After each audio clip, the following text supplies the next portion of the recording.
colleagues. Welcome to this annual meeting of the Borough Council, which is always a traditional and always a very joyous occasion. So please be seated.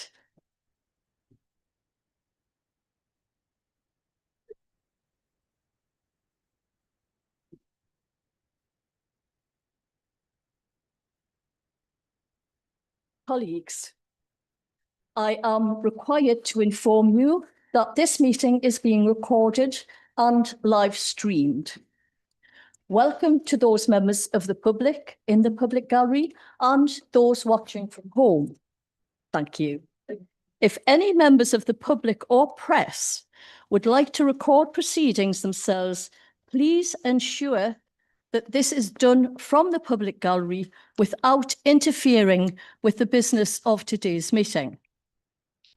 If the fire alarm sounds, can those sitting in the public gallery exit through the doors behind them? And those sitting in the council chamber, please leave the room by the doors behind me and make your way to the front of the town hall. Staff will assist with this. May I please ask members, officers, and members of the public to limit disturbances by ensuring mobile phones and other electronic devices are switched off during the meeting. Any member who wishes to speak on any of the agenda items should use the microphones available. Can I also take this opportunity to remind all members that the Code of Conduct applies to this meeting? So let's start the new municipal year in the right way. Let's be respectful and courteous towards one another at all times.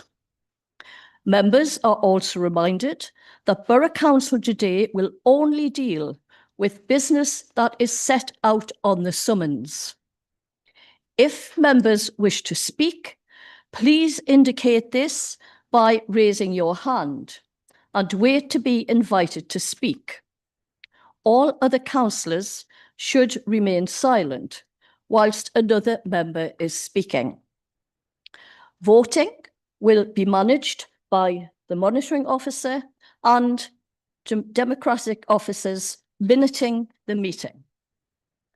If an item does not appear to be contentious, members will be asked whether a member disagrees or wishes to abstain. In the situation where there is any dissenting voice, a vote will be taken, and the monitoring officer will ask for a show of hands unless a recorded vote is requested. I have received apologies from Councillors Curtis, Owens-Palmer, and T. Roberts. Are any members or officers aware of any further apologies? Madam Mayor, did you say Councillor Foggen there? Did you say Councillor Foggen? I didn't hear. Apologies for him, please. Right, thank you. Any others? No? Yeah. Thank you.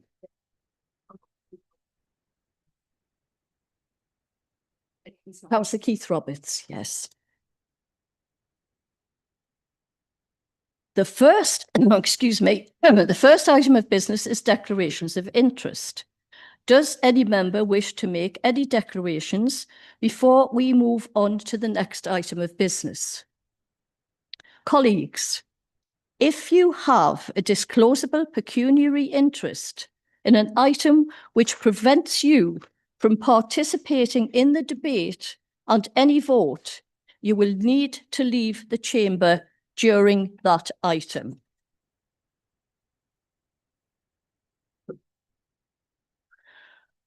The next item of business is to elect the mayor for the new municipal year.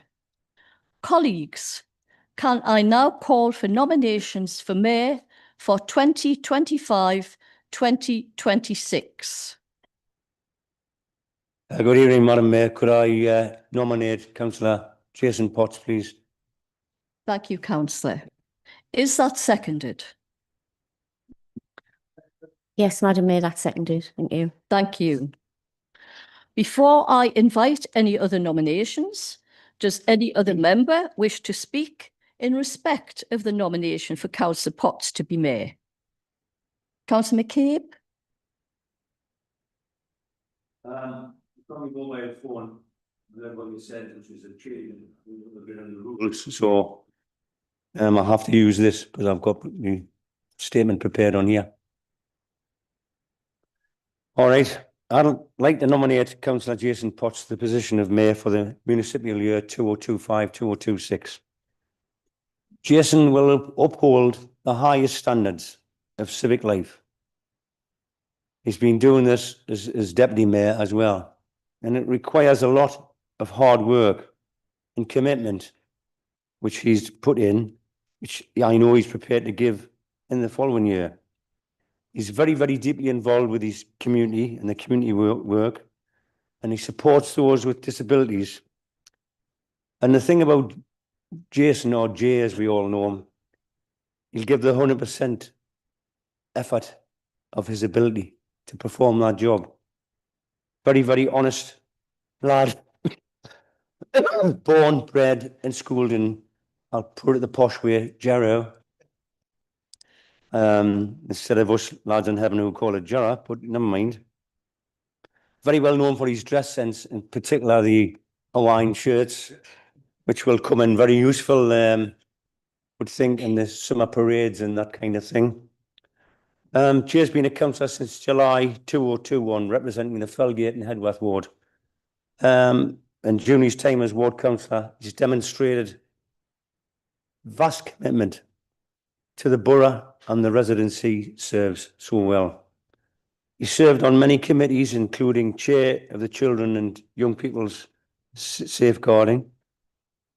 And just as an asset to that committee, Jay works in the home to school transport section of transport with SEND, you know, special educational needs children, which, you know, and I've witnessed it firsthand, the children absolutely love him.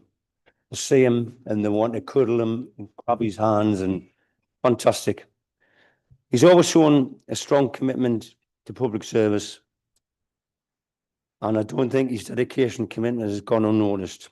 Jason will uphold the office of mayor, a very, very important role to bring in a growth in our economy, to help our children in the school provisions that we must have for these children to be educated to the best and highest standard we can.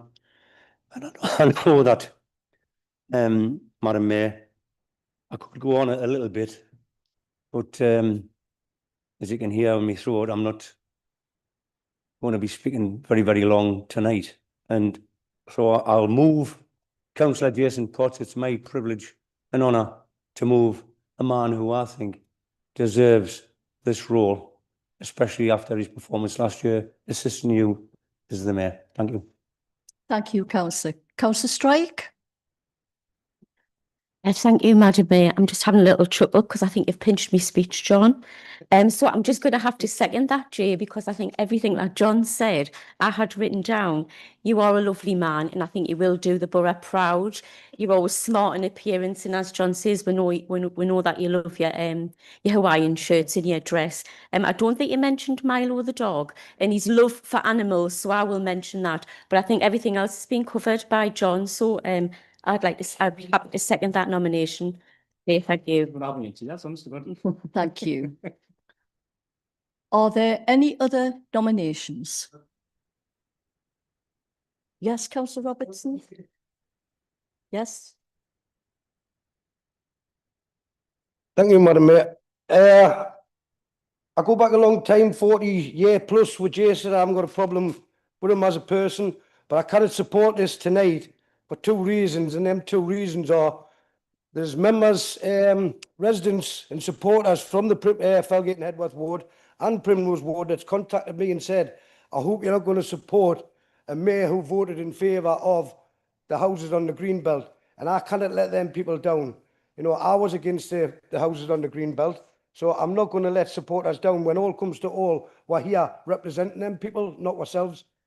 And point number 2 is, in the last 6 months, I had a number of telephone calls with you and messages, and there was serious talks about Jay crossing the floor at the independents. I've been in here 6 years, and I talked to numerous Labour councillors, and I never ever breach their confidence. I'll only ever breach a confidence if someone breaches a confidence towards me, right? So down the lines of, I was made to look a fool on that, Madam Mayor, and I'm standing in this chamber, and these independents knew what was going on, to the point where the last telephone call was, tell Biffy and the lads, I will definitely be crossing the floor. Now, I was made to look like a fool. So for them 2 reasons, I cannot support this. Thank you. Okay, thank you, councillor. Is the motion agreed? Thank you.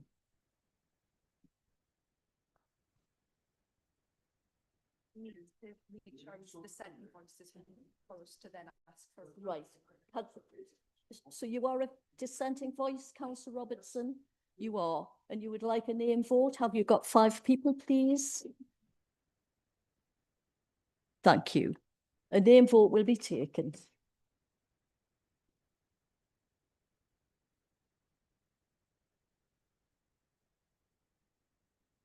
Elected members, I will ask that you, well, I'll read out all of your names, and if you can clearly state that you are for, against, or are abstaining from Councillor Potts being elected Mayor for the year 25-26. Councillor Barclay? For. Councillor Brennan? Against.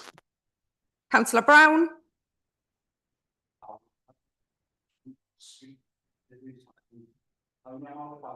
I'm sorry, councillor, but we're now taking the vote.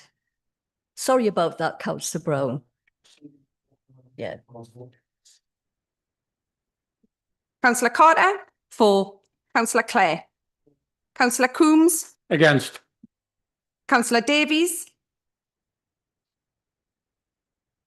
Councillor Davies? Against. Councillor Dawes? Councillor Paydean? For. Councillor Esteen? For. Councillor Dixon? For. Councillor Ellison? Councillor Ford? Against. Councillor Foreman?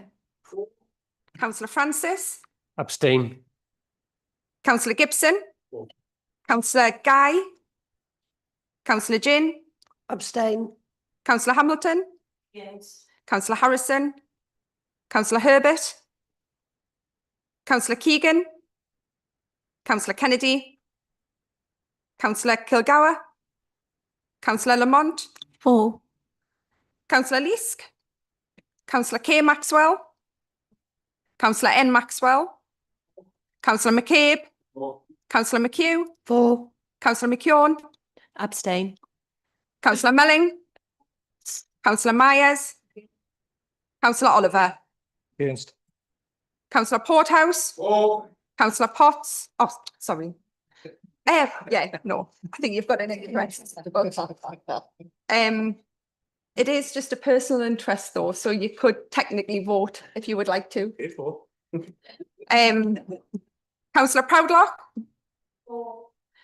Councillor Robertson? Councillor Smith? For. Councillor Stonehouse? Abstain. Councillor Strike? For. Councillor J. Taylor? Councillor R. Taylor? Against. Councillor Thompson? Against. Councillor Traynor? Councillor Welsh? Councillor Wood? Against. Councillor Yeh?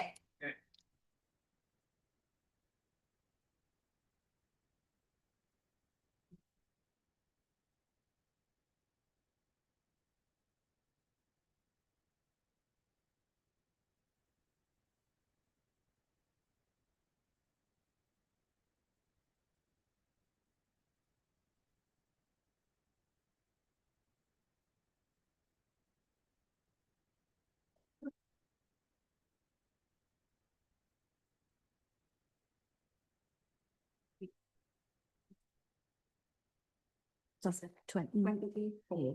16.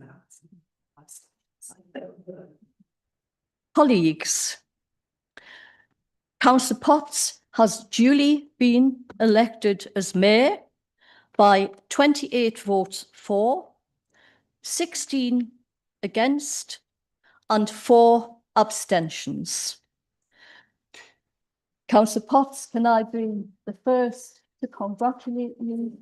I'm sure that you will be a very good mayor. Thank you.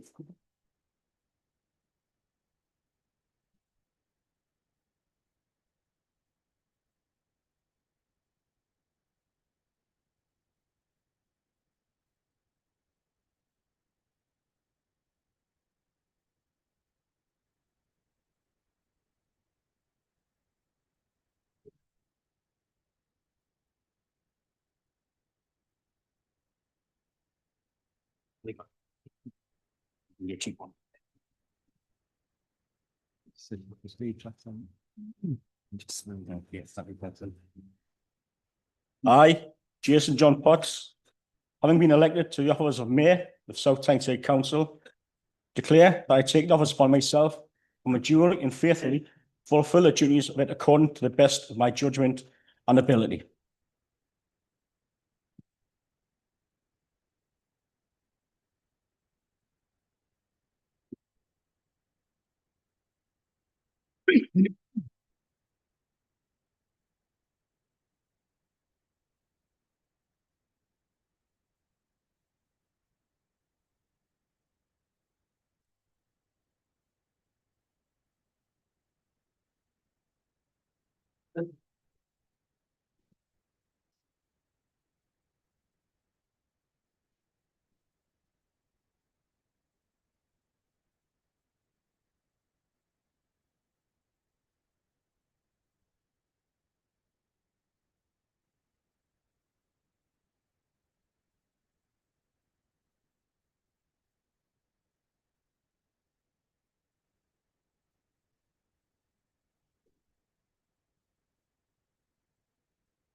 Now, this is nerve-wracking, I tell you. Can I now call on Councillor Strake to move a vote of thanks to Councillor Cunningham? Thank you, Mr. Main. Congratulations. I'd like to move a vote of thanks for the outgoing Mayor, Councillor Faye Cunningham. I'd like to give a big thank you to Councillor Cunningham and a lovely Mayoress, Stella. I knew last year when I nominated Faye that she would do the borough proud, and she certainly has. She's been a great ambassador for the borough, and both Faye and Stella have carried out the civic duties with style, with dedication, with professionalism, and a bit of fun thrown in along the way. And they've always got a smile for everybody. They are, like I said last year, our own golden girls with more energy and tenacity than anyone half their age. They have carried out hundreds of civic appointments over the past year. As well as attending events, they have invited so many residents, children, schools and groups into the town hall, and Faye has personally given guided tours, because what Faye doesn't know about the history of this town hall isn't worth knowing. One of the highlights for me personally was when Faye agreed to attend the Remembrance Sunday service in Bolton Colliery, which is a small event compared to others around the borough. This was very much appreciated by the Bolton Colliery Heritage Group, who I am a part of and who we host the event. Faye's been a great supporter of the group, and as well as inviting the group into the town hall, she attended one of their fundraising events which was a bonkers bingo night. Well, we all know what happens at bonkers bingo nights. Faye ended up with a forfeit and was handed some skipping ropes to do a skip off. In true Faye style, she took up the challenge and she impressed everybody with her magnificent skipping skills and didn't fall over once. I'd also like to thank Stella, the mayoress, who has helped me on a personal level. So thank you, Stella, for that. And finally, I'm sure you'll all agree that they've done a fabulous job over the last 12 months, and join me in wishing them the best for the future and a well-deserved rest from civic duties. Thank you.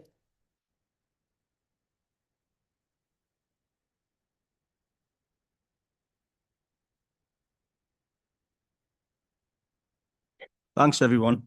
Can I now call on Councillor Cunningham to respond to the vote? Thanks. Well, thank you, Alison, and thank you, colleagues. And thank you to our leader, Councillor Tracy Dixon, who gave Stella and I the opportunity to serve as your mayor, not just once, but twice. And what an absolute honour it is, and what an absolutely wonderful year that we have had. You cannot do the amount of work that we have done. We invited 1,500 members of citizens of South Tyneside into this town hall. Lindsay has argued with me and she said it's 1,800, but I am taking a more conservative view with a small c. You cannot do that amount of work without having an absolutely amazing team behind me. And our civic team is just without exception. Lindsay, Carl, Rachel, Helen. To do what we've done this year, we could not have done it without the staff behind us. And it's not just the civic staff. To invite that number of people into this town hall and show everybody in South Tyneside that we do try to be transparent and we do try to be a welcoming council. It takes a massive amount of effort. And it's down to our porters, to the events team who set up the rooms, and even to Angie, our tea lady, who has served at least 1,600 cups of tea and juice to the children. Absolutely amazing. And thank you so much to our team. They are exceptional. I've often thought one of the duties that you have to carry out as the mayor is to visit local authorities particularly within the Tyne and Wear area. And I've got to be honest, I at first thought that it wasn't a particularly, you didn't get much from it. However, I have had to actually eat my words, because the networking you do and the ideas that you exchange are absolutely invaluable. And if my 2 years of mayor has taught me nothing else, it is that we are a small authority, but we certainly fight above our weight. And when I say we, I mean both sides of this chamber. And I also want to include our officers, our totally committed officers who are there at our sides. And saying at our sides, I have to mention Nicola and John and Jonathan, our chief exec, who have supported me 100%. I couldn't have done this either without Stella, my bestie, and my mayoress. She's been by my side, and massive thanks as well to Jay and to Audrey. And I hope you have just an absolutely amazing year. Part of the work you do as a mayor is to fundraise for your chosen charities. Our chosen charities were autistic children and SEN children services, dementia and Alzheimer's services in South Tyneside and South Shields Volunteer Life Brigade. And we haven't totaled it up totally, but I think we've raised about £20,000. And that is amazing.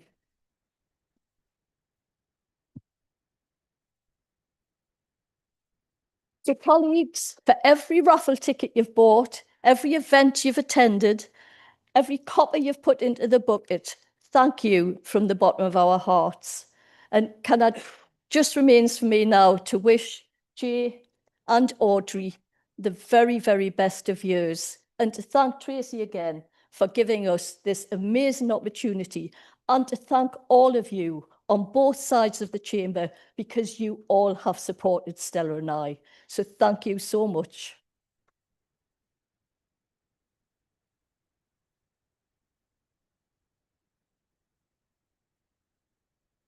Thank you, Councillor, for that. A lovely, warming speech. I just want to say, everyone, it's being Deputy Mayor and Deputy Mayoress this past year has been an absolute honour and privilege. We've worked really, really hard, and words can't begin to explain how it feels to be sitting in this chair right now.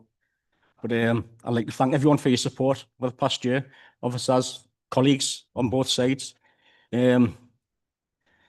Nicola and Tracy, he's all been a fantastic help, and Bear's been one hell of a mentor.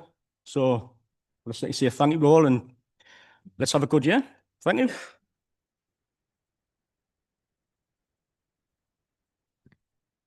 Now, colleagues.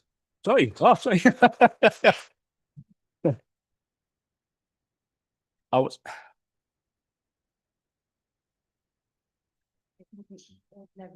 Yes, you can, Councillor. Yeah. Thank you very much. I seen you in the passage fair, and I thank you. There was just a couple of people there, but I'd like to thank you on camera because you've been very patient, and I think you could have put us out the chamber a lot more times. And I've never done a vote of no confidence in you. Thank you very, very much for the year that you've done, you and Stella. Right, thank you. Thank you for that, colleagues, Councillor. Now, colleagues, can I now have nominations for the appointment of Deputy Mayor? Councillor Munn. I'd like to propose Councillor Shane Smith, please. Is that seconded? That's seconded, Mr. Mayor. Thank you. Are there any other nominations, or would any member like to comment? Can I make a comment, please? You Mr. certainly Mayor? can. I'm delighted to propose Councillor Shane Smith as Deputy Mayor. I've known Shane for the past 6 years, initially in the capacity as a party member and as an active campaigner in our ward. He quickly became a trusted ward colleague and member of the Hebburn South team and the CAF. He's very dependable, committed, very caring and supportive. He's a really good listener, and he's always willing to help, even at short notice. He's got a really friendly disposition and is very easy to get along with. He's committed and genuinely cares about our community, its people, and equality and diversity, and strives to do this in the very best way for everyone, particularly underrepresented groups. Shane has good insight, is well informed, and has his finger on the pulse. He's actively involved within the community and regularly supports local community organisations and the voluntary sector. He can often be seen on a Saturday morning out litter picking, and can often be seen on a Sunday with the Hebburn Cemetery Group, where he's been known to give a tune or two on his guitar.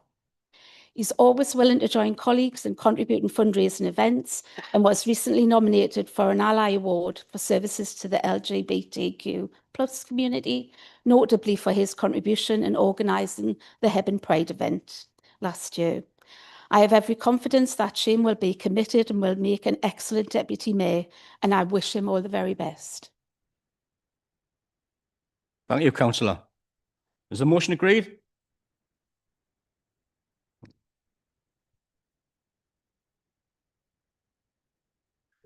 And Councillor, I'm speaking. Well, I'm speaking. Mr. Mayor, if somebody has a dissenting voice when you ask, is that agreed? They should at that point make it known that they don't agree. Right. Is that understood? Good.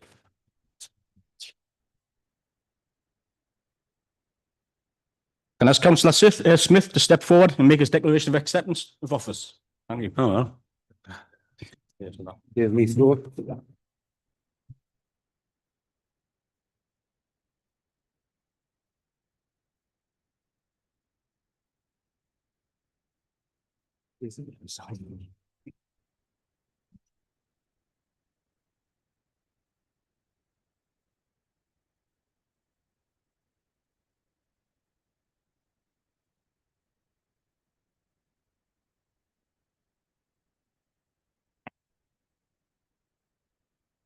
I, Shane Smith, having been elected to the office of Deputy Mayor of South Tyneside Council, declare that I take that office upon myself and will duly and faithfully fulfil the duties of it according to the best of my judgment and ability. Thanks.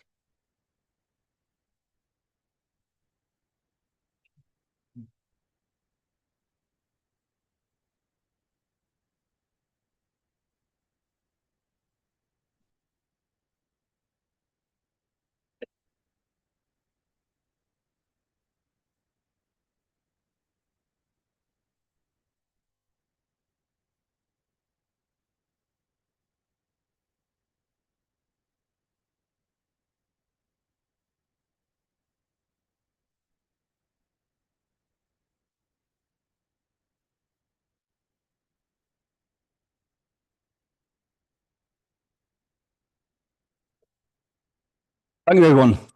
It is my great pleasure to announce that my very good friend, Audrey Huntley, will act as my mayoress during my term in office. Stephen Pearsall will act as a consort for the Deputy Mayor. They will receive their chains in the reception room as we conduct council business. And on that note, everybody, I'd like now to invite you and your guest to the Deputy Mayor, make their way to the reception room, where we will join them after we conclude our council business. And may I ask the mayoress to please lead the way for our guests. Thank you.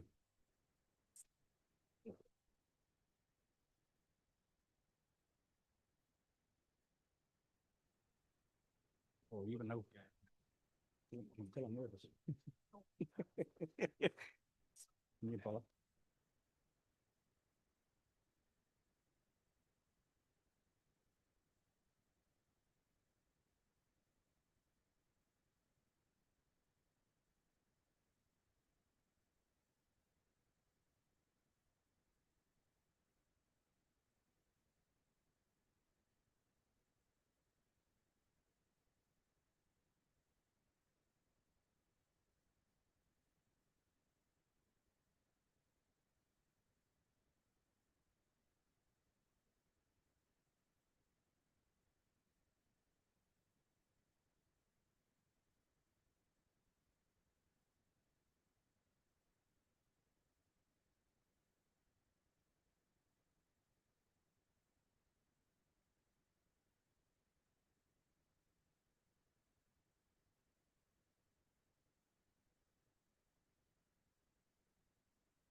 Thanks, everybody. The next item of business is the minutes of a meeting of the council held on the 20th of March, 2025. Councillor Taylor has raised the matter of accuracy of the monitoring officer regarding comments on youth provision. Councillor Taylor did not say all youth provision had been lost, but said the ward had already lost Percy Hudson and Tudor 8 community centres, and lost all but one, a full-time paid youth worker. Now, page 13 of the pack will be updated to amend this. Colleagues, subject to this amendment, are the minutes accepted as a correct record?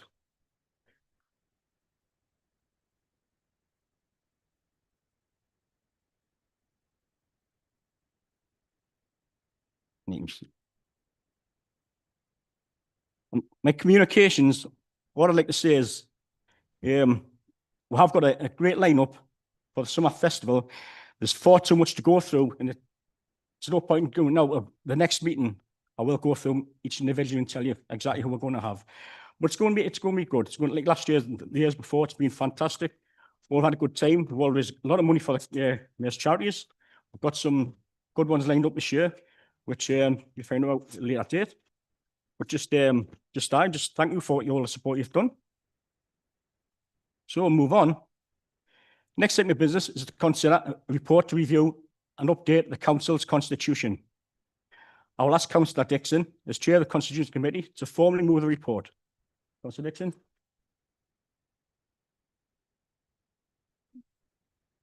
Yes, thank you very much, Mr. Mayor. And first of all, congratulations on your election of office to be the first citizen of the Borough as the Mayor of South Tyneside. So I hope you and your mayors have a wonderful year. You have actually touched upon the fantastic summer festivals that we're going to be having over the summer. I totally agree. And I will be touching upon part of something which is going to be absolutely huge for us when I move forward in a future report. So colleagues, this report sets out the annual review and proposed updates to the Constitution for the municipal year 25-26. I know you will agree, colleagues, it's been another busy year and a productive year for the Constitution Committee. And I would like to thank all of those members from across the chamber that have dedicated their time and made contributions to this work over the past year. We all know the importance of good and effective governance, and we all are aware of the significant and the collaborative effort that we will continue to make to advance the Council's constitution arrangements.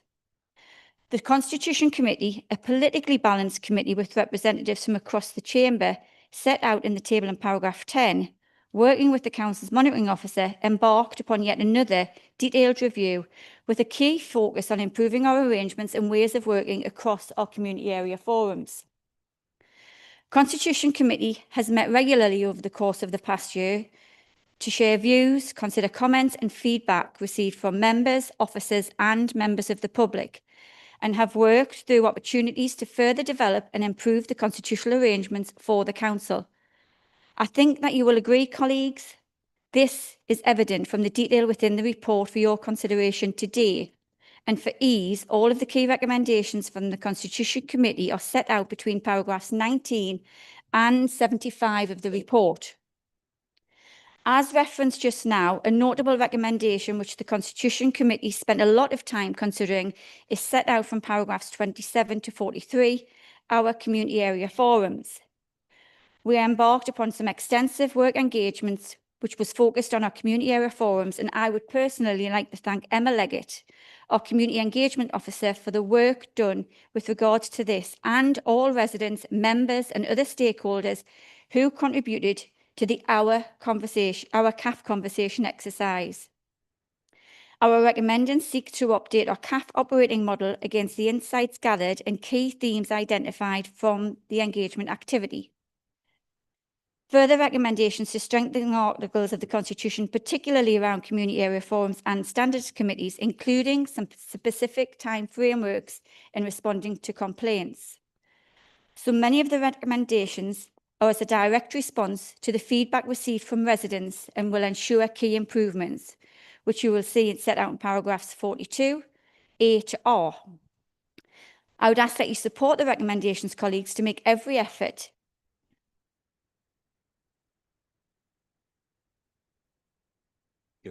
That's after this finished speaking, please, Councillor. No point of order.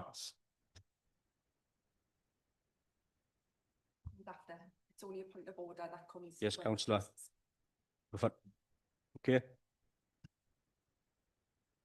Okay. Okay, proceed. Thank you, Mr Mayor. I'd also like to support the recommendations, colleagues, to make every effort in making our CAFs a more welcoming and productive environment for our residents.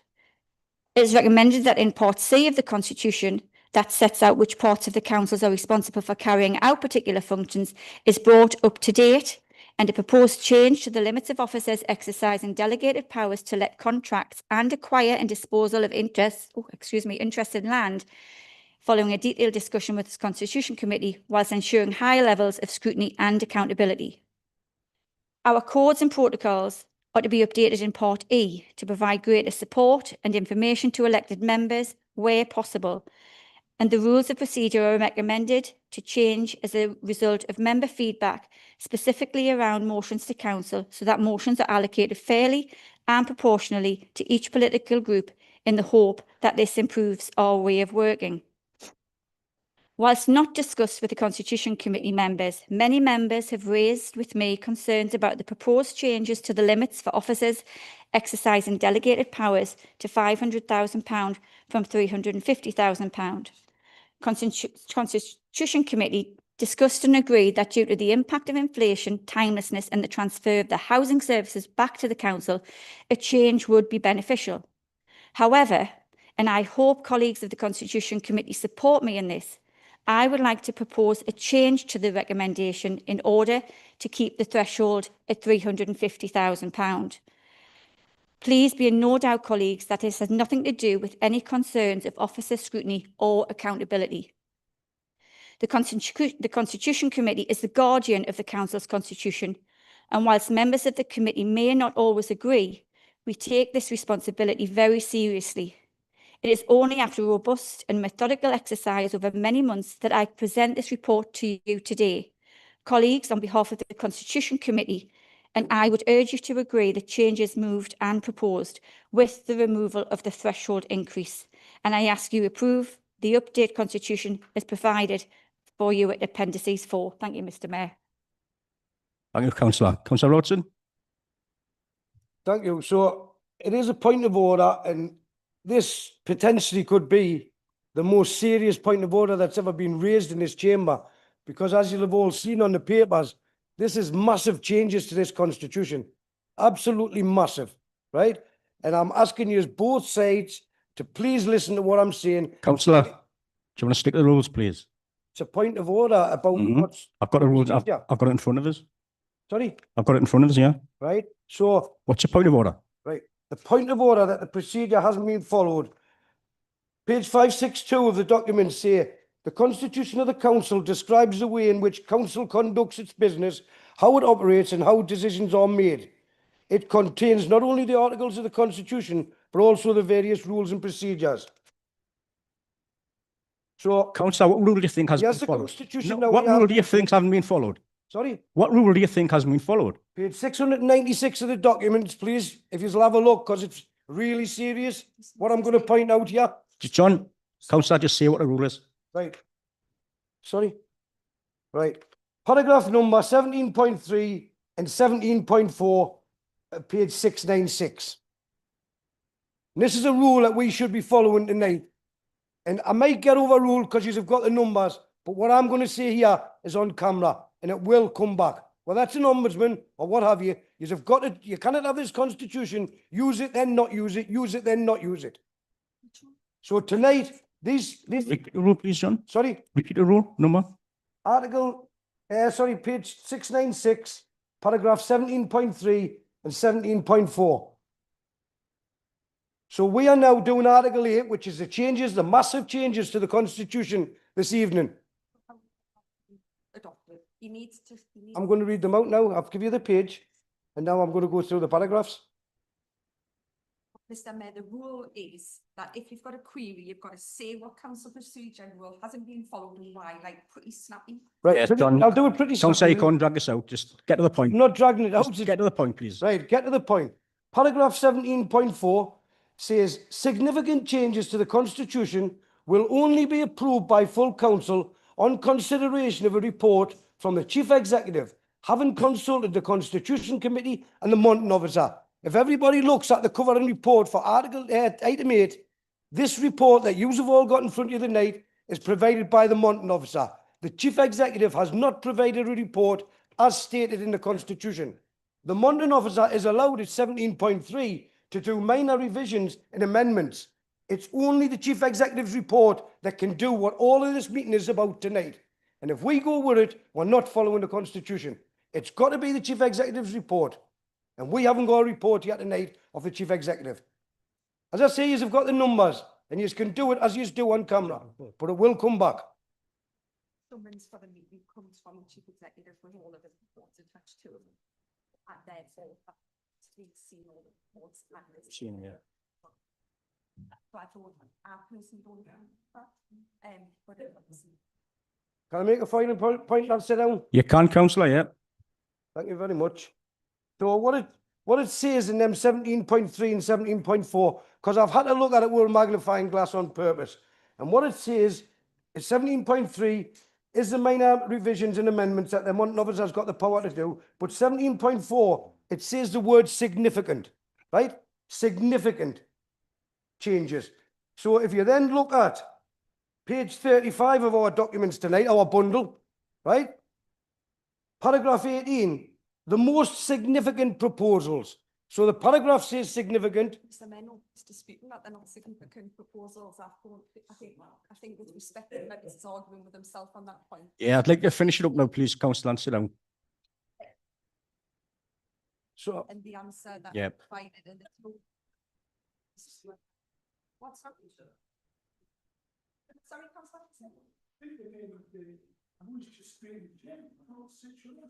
No, I didn't say that. Really? Mr. Wood, this is just determined. Yeah. Obviously, if Councillor Robertson's made his point in terms of what we think. Yep. on the recommendations tonight, Mr. Mayor, just a final thing on the recommendation. Making the same point. Okay. unless you want. On the Okay, councillor, recommendation, councillor, would you sit down, please? can I finish this? Well, you Just just, lines. basically, you're just repeating yourself. Well, it's not. This Could is you not. sit down, please? Can I finish the one section? Nope. This is how we're going to go on for the year. If you're going to This keep, is how we're going to go on if for you're the going year. to, if you're going to keep interrupting us, Huh? You're not going to give me respect when I'm doing a point of Councillor. order, that's your first warning. right? Phone the police. Sit down. Phone the police. Please take a seat. Phone the police. Second warning. Again, I'm going to move that your leave. Okay? Mr Mayor, can we just take clarity from what has been suggested here from Councillor Robertson? He has mentioned that the report needs to come from the Chief Executive. Just from the conversations that I'm overhearing, the summons actually comes from the Chief Executive who oversees all of the reports that comes to Council. So can I just take clarity with regard to that, Mr Mayor, please?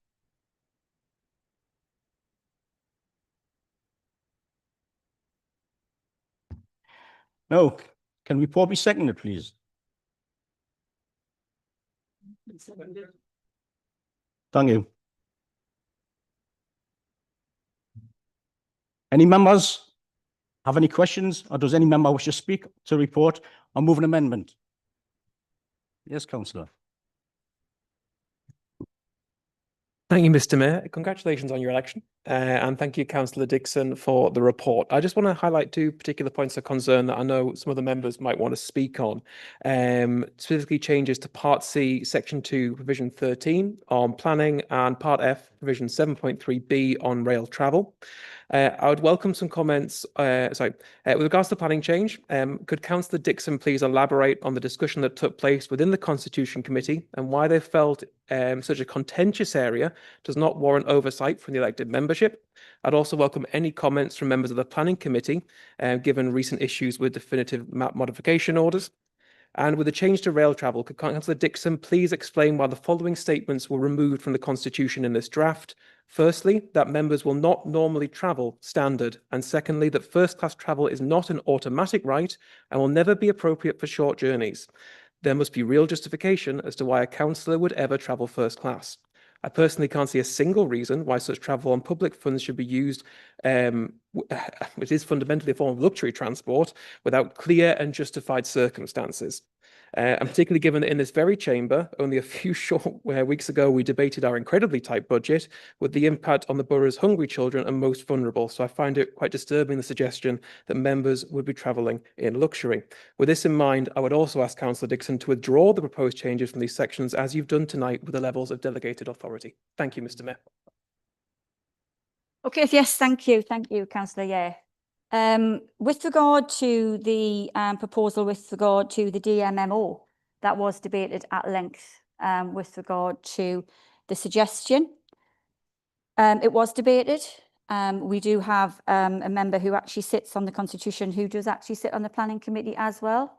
There was some concerns raised. I will have to say that. We did endeavour to try and get an officer to come along, and I think Councillor Thompson will agree. We tried our utmost with regard to that, so there could be clarity made from the specific officer. So all matters that relate to the DMMOs are determined by evidence alone. So with regard to that statement, this means that officers are best placed to make these politically neutral decisions based on evidence and the understanding of experts where needed. So that's where we came to our conclusion that the officers were the ones who are best placed to look at these, because these are the professionals and these are the knowledgeable people who can help make those decisions. The delegate decisions, obviously with regard to this, is to officers is not only the most politically appropriate route, but also the most efficient. So there was, sorry, I'm just responding to the question. I hope you don't mind. I'm just responding to the question from a colleague, and thank you for your, obviously your input there. So if the single officer claims to be, obviously we need to look at this. So for me, Mr. Mayor, that is the reasoning behind that. It was because of obviously the expertise. With regard to the travel, I think the recommendation with regard to the travel is that the elected member will choose their journey. It doesn't specifically say how, and this again, if you look at the cost of travel, sometimes colleagues, it determines the cost if you are looking to maybe go from one place to another. So it is down to the specific choice of the elected member. And I think we all know that some people have hidden disabilities as well, which is not up to members to have to go through and share how they actually feel with regard to health when they're needing to travel and represent this borough and champion this borough when they are going out of the region. And that is down to the accountability of that individual elected member to make that choice. It doesn't specifically say how they will travel.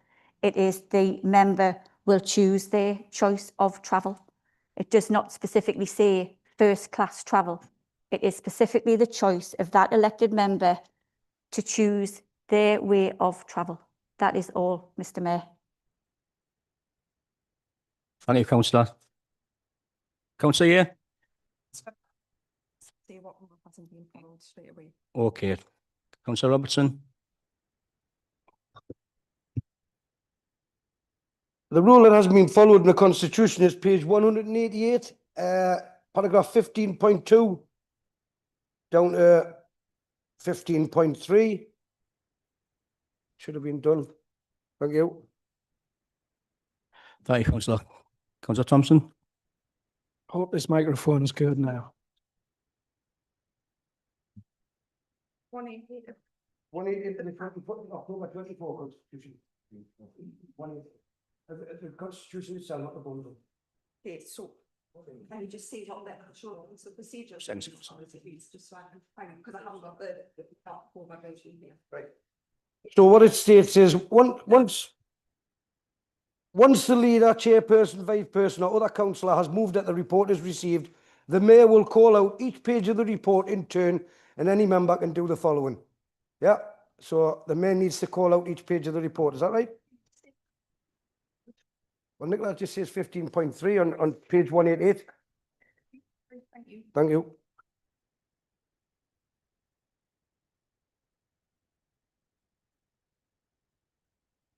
Okay, so we're in the middle of just asking the questions.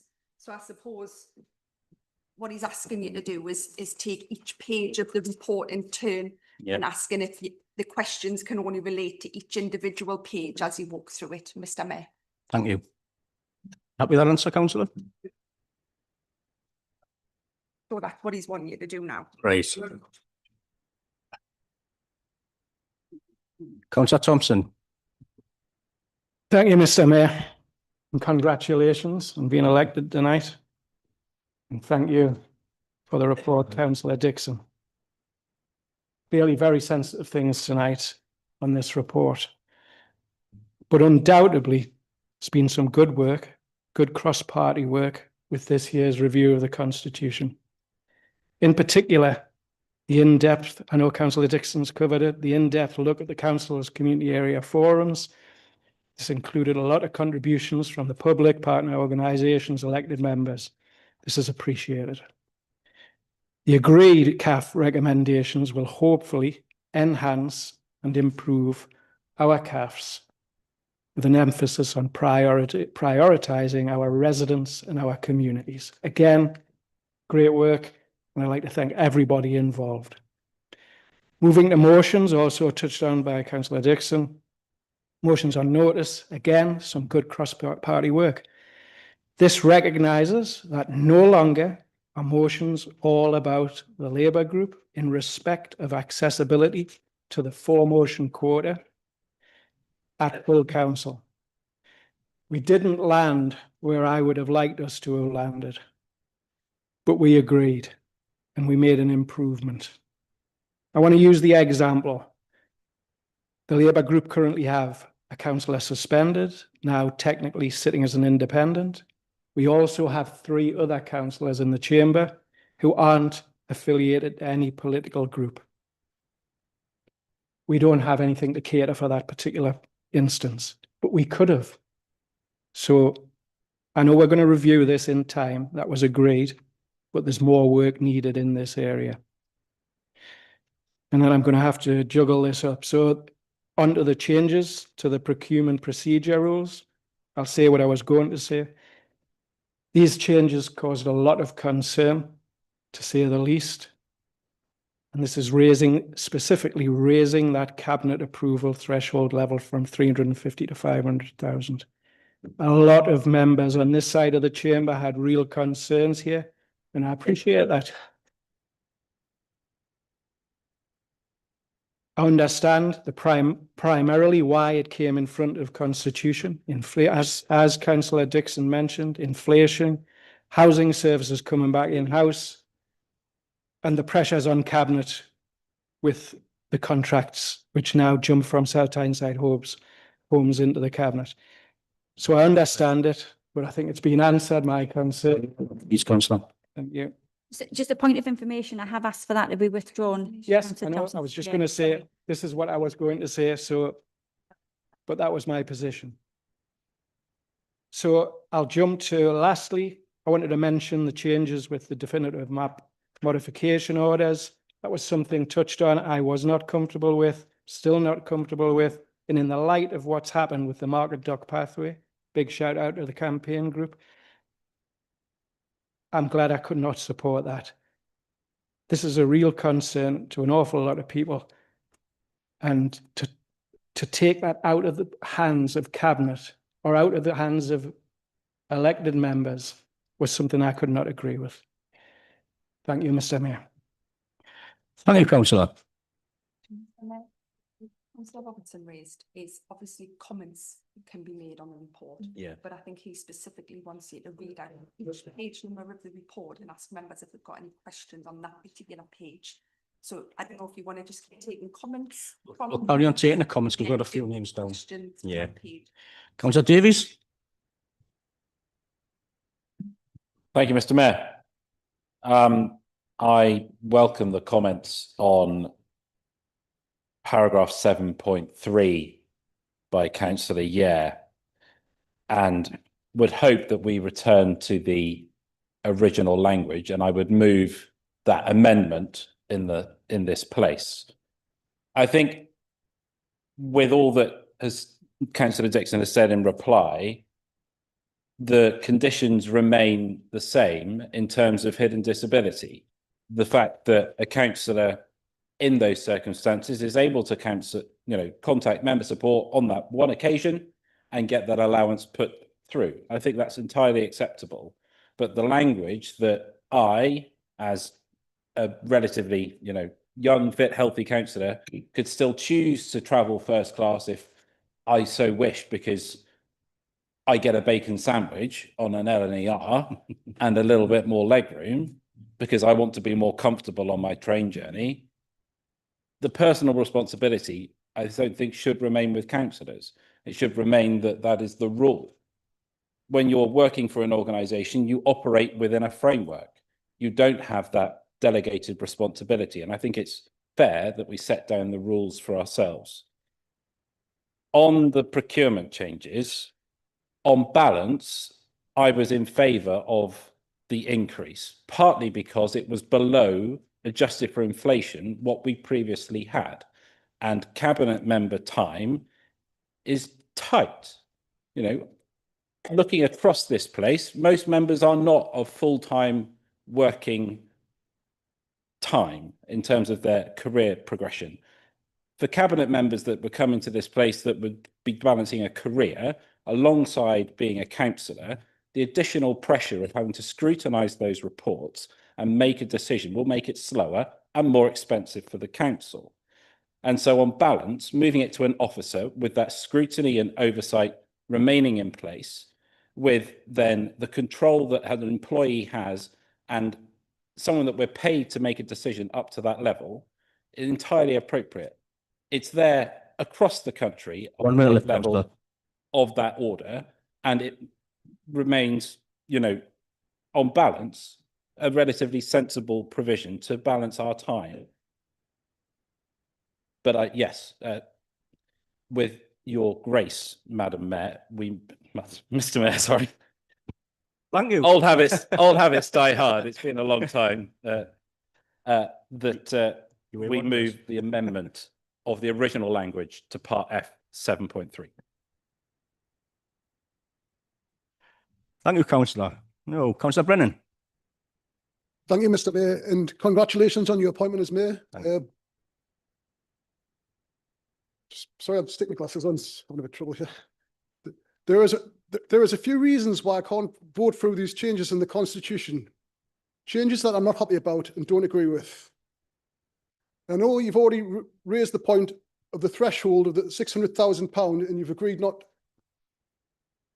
to keep it at £600,000, and you've agreed to lower it to £350,000.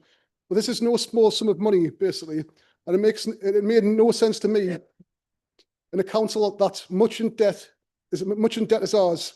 Back in 2022, on the council website, under a new chapter for South Tyneside, there are quotes from the new leader, and I quote, "When I became leader, I wanted to change the way we did things, to put people at the heart of decision making. I wanted a definitive shift so that we would be a listening council, putting the views of local people first. Our new approach is all about having a transparent evidence base to make decisions." Well, I'm not sure where we've gone wrong here with these constitutional changes and promises, but allowing less transparency and a less chance to scrutinise and having those decisions removed from elected members does not sit right with me. Neither does it reflect the promises made to the public back in 2022 by the then new Labour leader.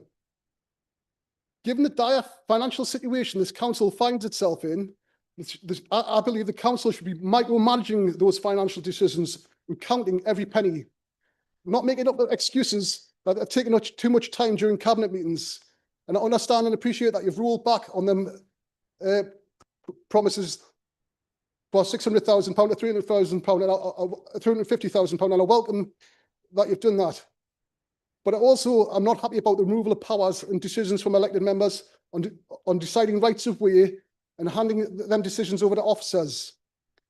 Given the fiasco this council now finds itself in, involving one of our public footpaths, and the advice given to us involving a particular right of way from officers, and now to find that their advice had been found to be wrong and overturned by a planning inspector, we have now been ordered to reopen that path around the market dock. I can't see the logic in wanting to remove the safeguard the planning committee would provide in deciding rights of way. Far from the promises made to the public in 2022, these proposals to change the Constitution further isolate the ability of this council to scrutinise and make it less not more transparent. Voting these changes through tonight would be a big step backwards and a big mistake. Thank you, Mr. Mayor. Thank you, Councillor. Councillor Dawes. If this works. Thank you, Mr. Mayor, and congratulations on your appointment. Thank you. Cheers. Look forward to working with you.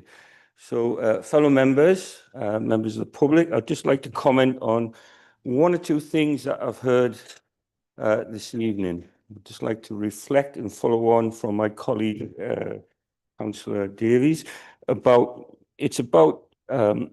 common sense. Okay, I will be voting through these changes tonight because I do believe that, you know, common sense prevails. And I just want to highlight two of them bits I want to talk about. Now, with regards to travel for members, okay, I personally, I'm a senior citizen, so I have a travel card, and you can go away and check it. It's 30% cheaper than the standard fare. So the logic is I can use that travel card. I'm saving the council money. So that's my view on that one. The second thing I would like to bring to the attention is the uplift in the remuneration. I don't know if we've gone through that, but it is in the changes. Now, 2.5% in the normal council and the special responsibilities. Now, that is a thing which we voted on before in the past, but apart from that, surely you don't have to accept it. It comes down to the individual. I, for one, will vote it through, but tomorrow morning I will go and not accept that. That is my individual decision. So let's not take that power away from people. You know, I would like to go and do that, but for the sake of getting the constitution through, because, ladies and gentlemen, we do need a constitution. You know, we can't labour on this, but that's what I would just like to see. Thank you, Mr. Mayor. Fantastic, thank you. Councillor Guy. Thank you, Mayor. For me, I think it's clear, not why first-class travel should be justified for elected members, but the fact that our public transportation system doesn't work for many disabled people. And I think us having rules to say that we can use disabled, we can use first class, because we might have disabilities, is a total injustice to the many out there in our borough today that cannot afford first class. It's worth noting you also have accessible seats, and you can even book to get them, even if you are on a service that doesn't carry reservations. I think, personally, for me, I'm not buying that. For us, our residents are literally being told to cut back and watch every single penny at the moment. We have said as a council, we need to cut back. And for us, in order to represent our residents, we need to be living like our residents. And to suddenly rise above that into first class because standard class isn't good enough, apparently, that I think is representing when you start saying, hold on, this isn't right. So for the first class, I don't buy at all.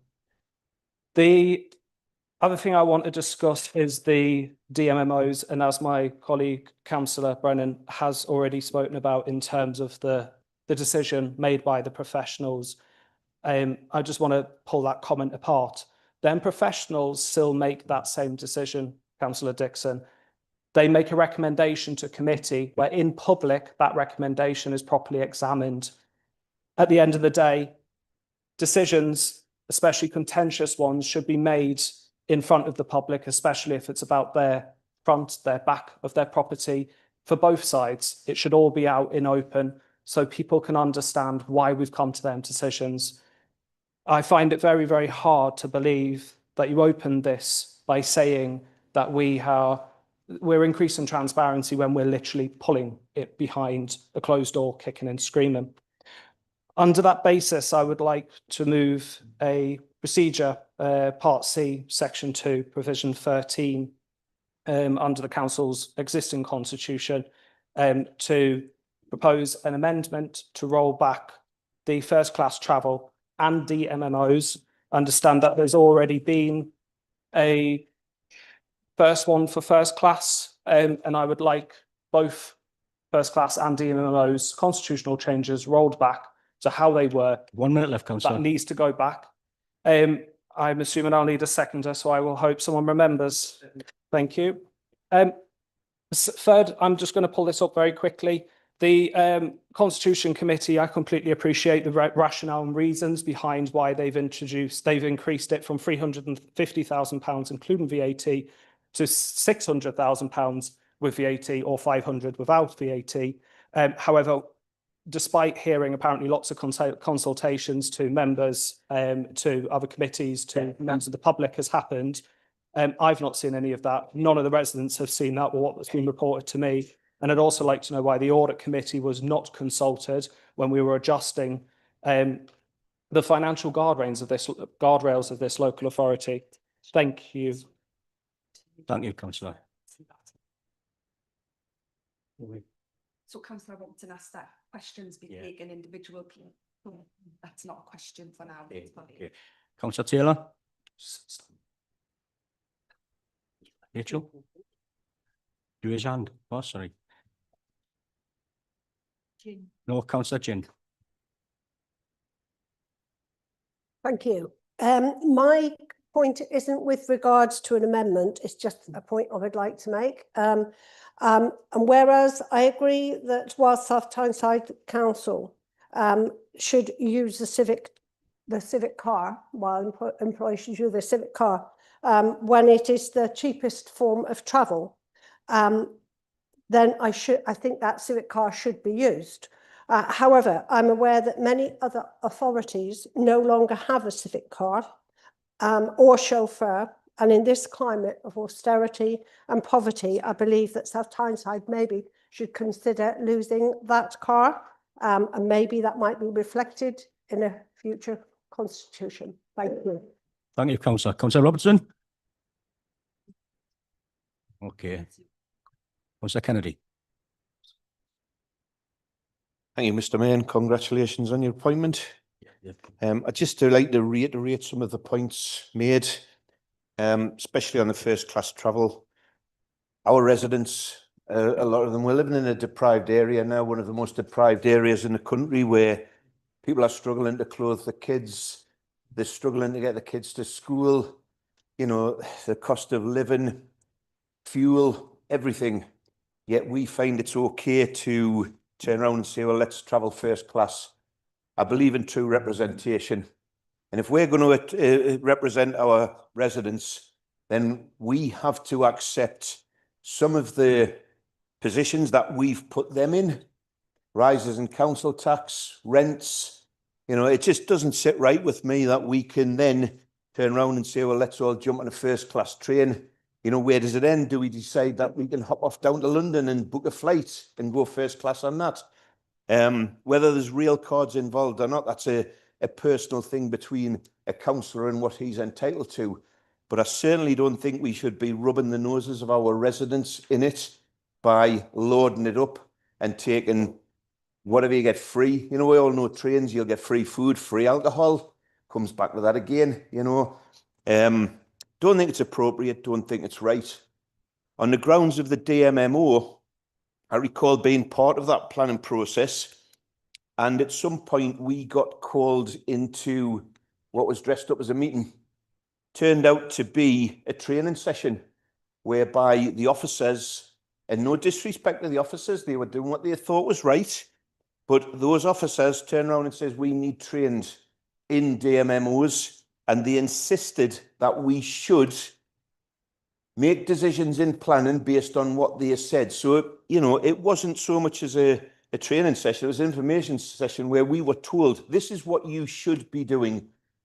And out of pure contempt for the way that was carried out, we decided to go back in and give reasons why we couldn't support the DMMOs.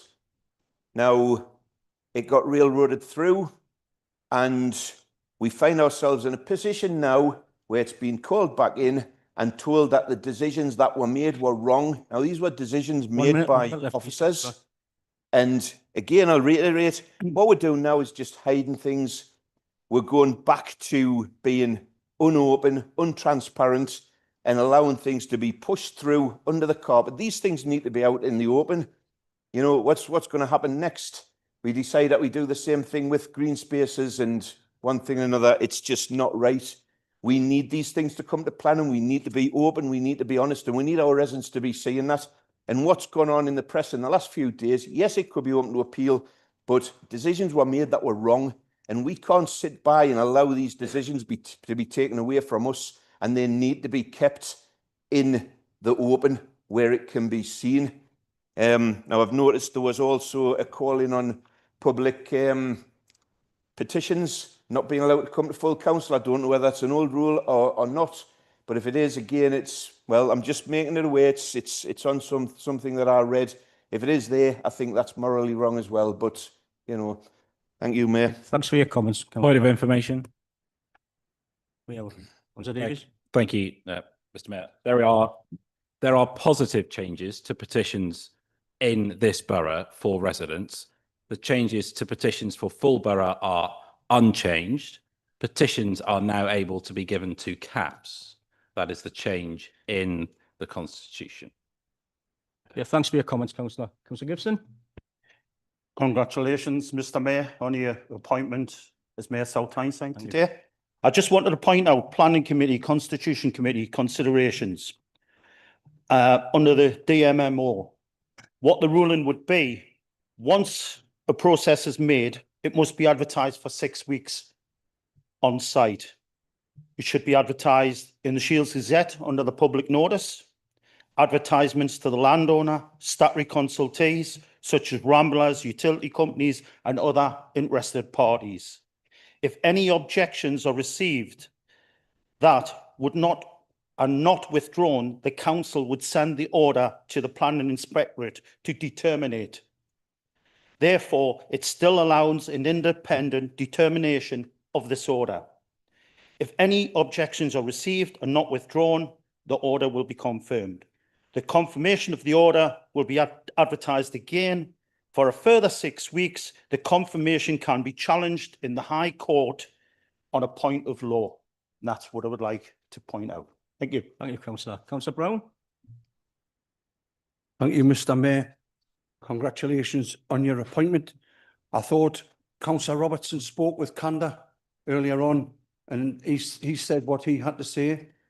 I raised my hand at that time, and I'm not running with a pack and fight to the hounds, simply to say, if not the man, then the office. And I think a sullen crew is a mutinous crew. And I wish you well in that office, in this chamber, for the year to come. I really do. And your deputy. Thank you. Because we are a council, we're all members, and what has been vented has been vented, and I hope we'll move forward there. It's a given that we look at efficiency and effectiveness. We are living in a climate, it's a no-brainer, but we are living in a climate of eye-watering cuts and set to get worse. I'm not so sure about the vehicle and whether we should get rid of it or seriously, and I'm not being facetious, get a corporate goat at the front of the town hall to crop the grass. There comes a lowest common denominator. And I'm not being mealy-mouthed, but my mother would say in the 30s, in dire conditions, they had the silver screen and they looked to that. And if you're as gracious as the mayor we've just had, and I wish you well in your office, you've got to fly the flag. You've got to watch the miles, you've got to watch the air miles, you've got to watch the first class travel. But with that vehicle, the kids love it. And one of the bands in Cumberland Place said to me, Mother, Cassie, aren't you the boss? The children look forward to it. Every time you go out to the schools and you help the children, like my colleague Steve here with special educational needs, and you're going to visit, the children love it. But by heavens, it's going to get a hell of a lot worse. We watch every penny, we scrutinise, and it'll be at the level of eye-watering scrutiny. Thank you, Mr. Mayor. Thank you for your comments, Councillor. Councillor Francis. Thank you, Mr. Mayor. And of course, congratulations, as everyone else has said. There's so much here that it's easy to get lost in it all. But I think there's quite a number of positive things that I just wanted to draw attention to that are being proposed. So, for example, in Part A, it talks about training for members that are going to sit on planning, standards, audit, licensing, pension. And that seems eminently sensible to me, to make sure that we are fully equipped to make the best possible decisions on behalf of the public that we represent. Part B there's a lot of really positive stuff around the CAFs. Talks about essentially enshrining the ability of the public in attendance to be heard. It encourages chairs to use community feedback to shape the work programme. And as we've heard Councillor Davies elaborate on, petitions that come to Borough Council can now be referred to the CAFs, which seems like a perfectly reasonable thing to me, because the CAFs are closest to the areas that are dealing with those issues.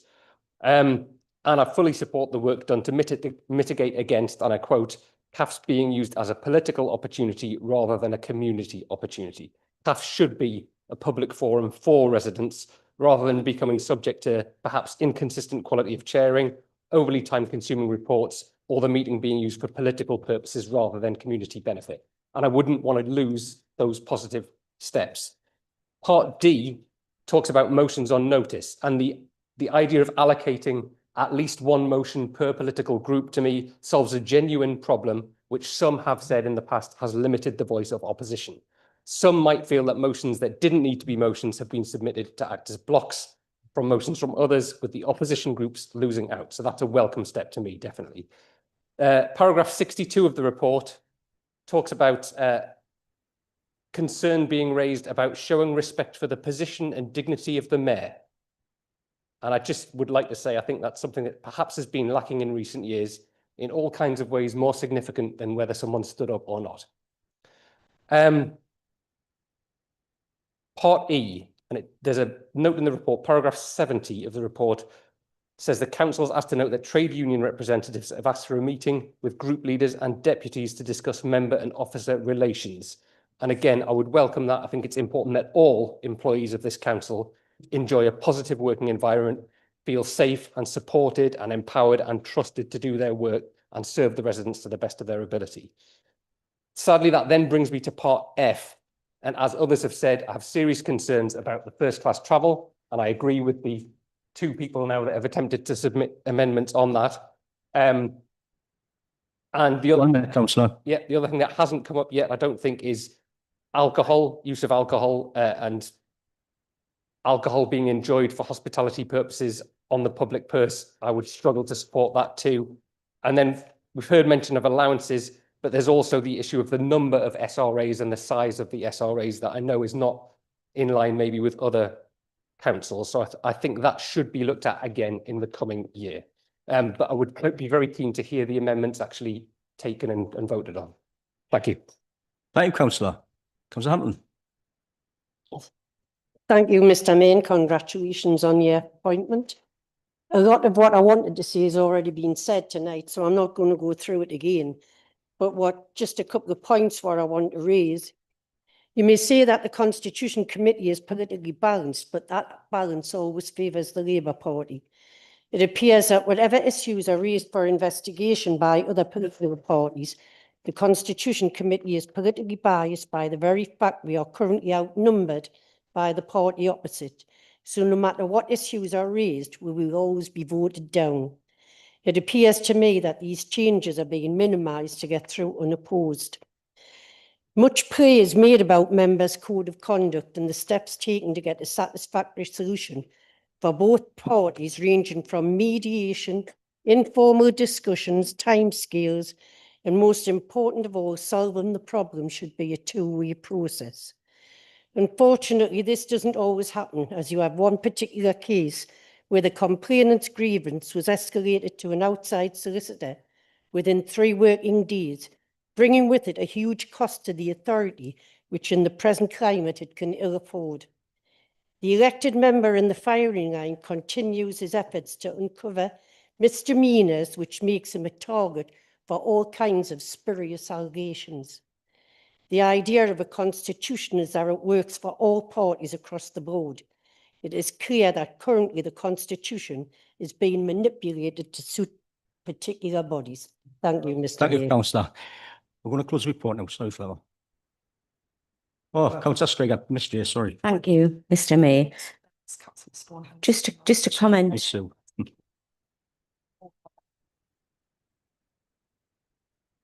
Just a couple of comments. In the report, 74.74, it's talking about the method of travel will be determined by the elected member.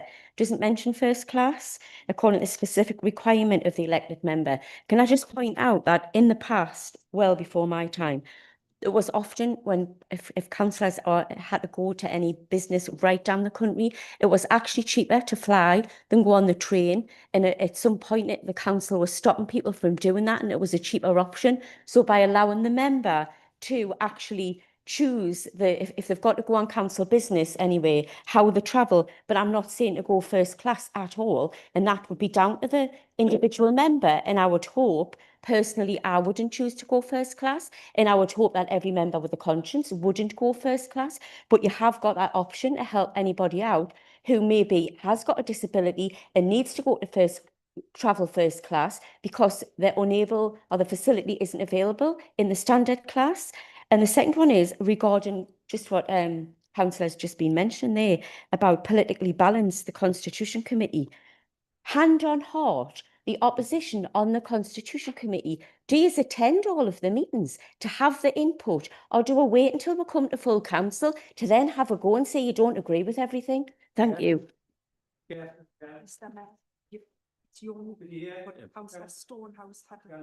Thompson. Yes. Councillor Stonehouse, would you like to speak, please?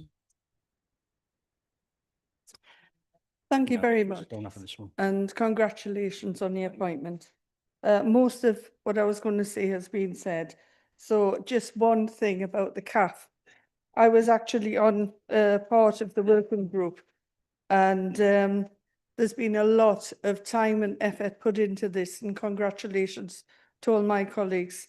But the thing is, we have put the residents at the core of the meetings, and things have changed. There's a lot more input which is going to happen from residents, and it is going to be more of a community meeting as opposed to a political one. So what I would suggest is, for those of you sitting at home, you know, get along to your local CAFs, take notice, be informed. It's there for you. We're just waiting for you to come along. Thank you. Thank you, Councillor. We're going to move on now. No, sorry, John. We're going to move on now because it's To the point of order, I haven't spoke. I put my hand up. point of order. What's your point of order, Councillor? He said he made a point of order before, so he wants to speak again. Okay. Thank you. Okay, my apologies. I'll put my stopwatch on so that I don't get wrong. Right, so it says in the report, page 563, this means that the decision making of the Constitution Committee happens by majority vote. It's not always been unanimous, and there's been occasions where there are dissenting voices. I've been a councillor for 6 years. I've been into various committees, good, bad and ugly committees. The Constitution Committee, I was on it last year. I couldn't get to many meetings because they were 9, 10 o'clock in the morning.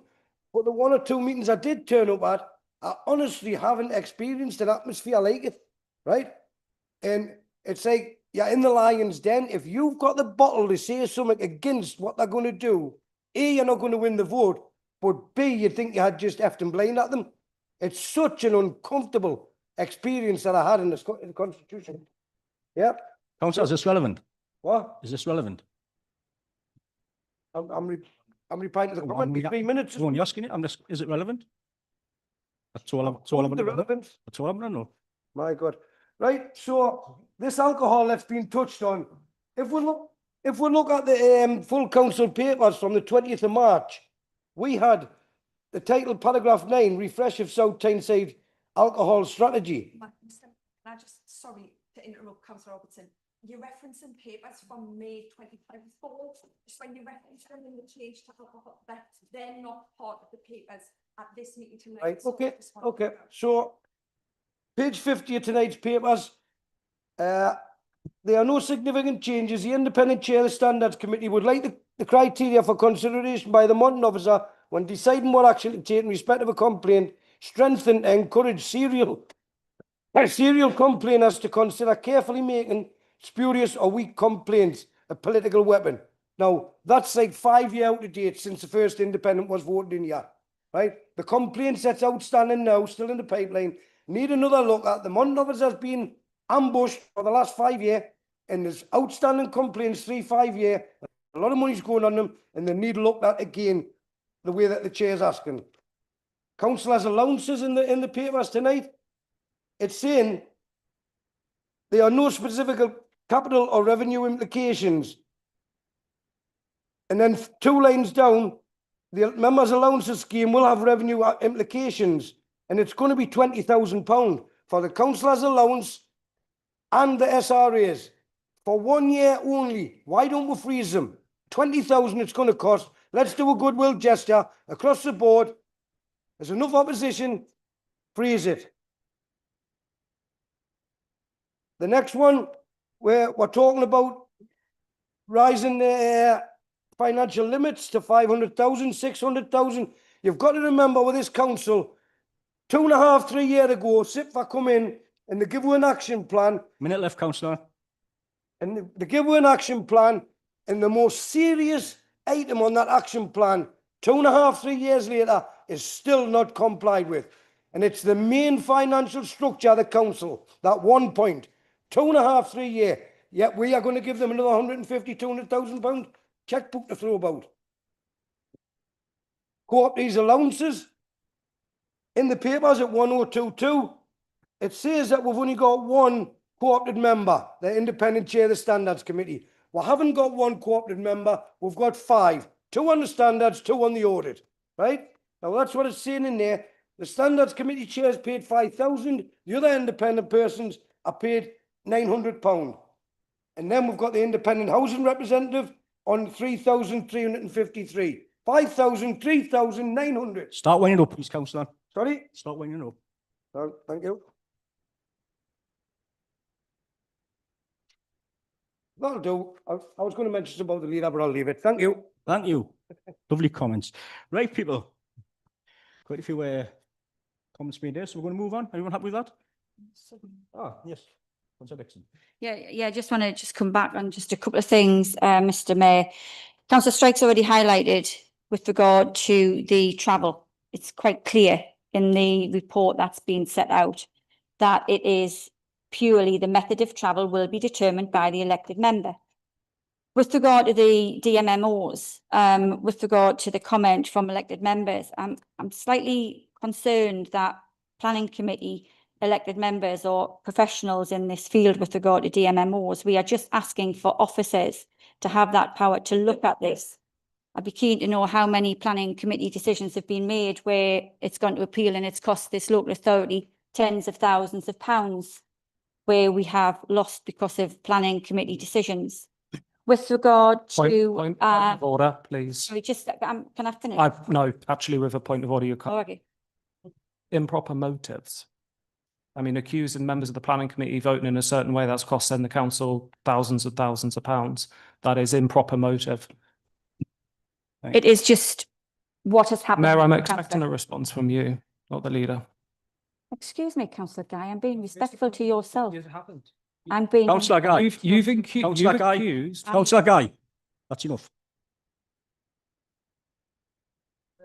Point of order where he is suggesting that leader is making improper motive. So you need to make a decision as to whether or not you think that has happened or not, and for the leader to continue with that speech.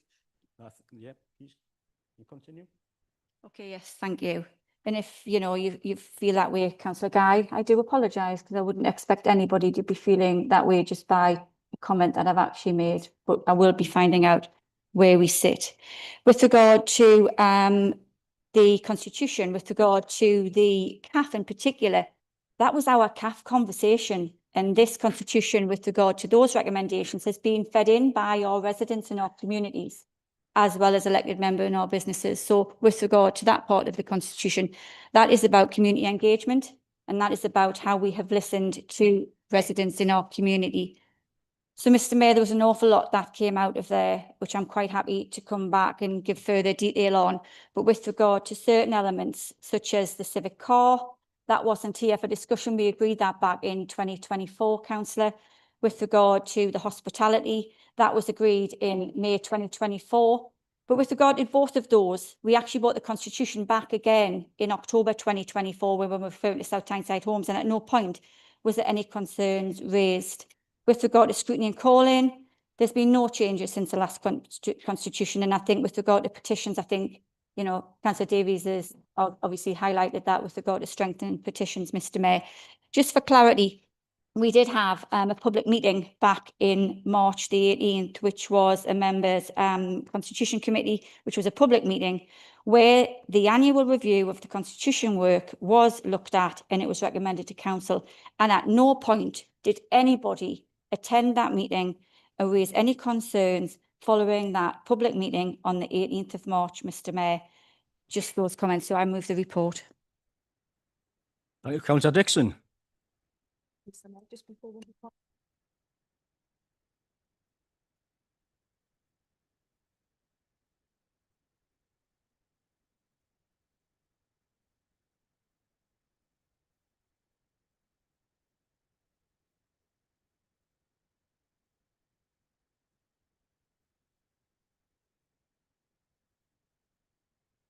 Page. Is that what you want, Councillor Robertson? Like you, Peter, please, Nicola?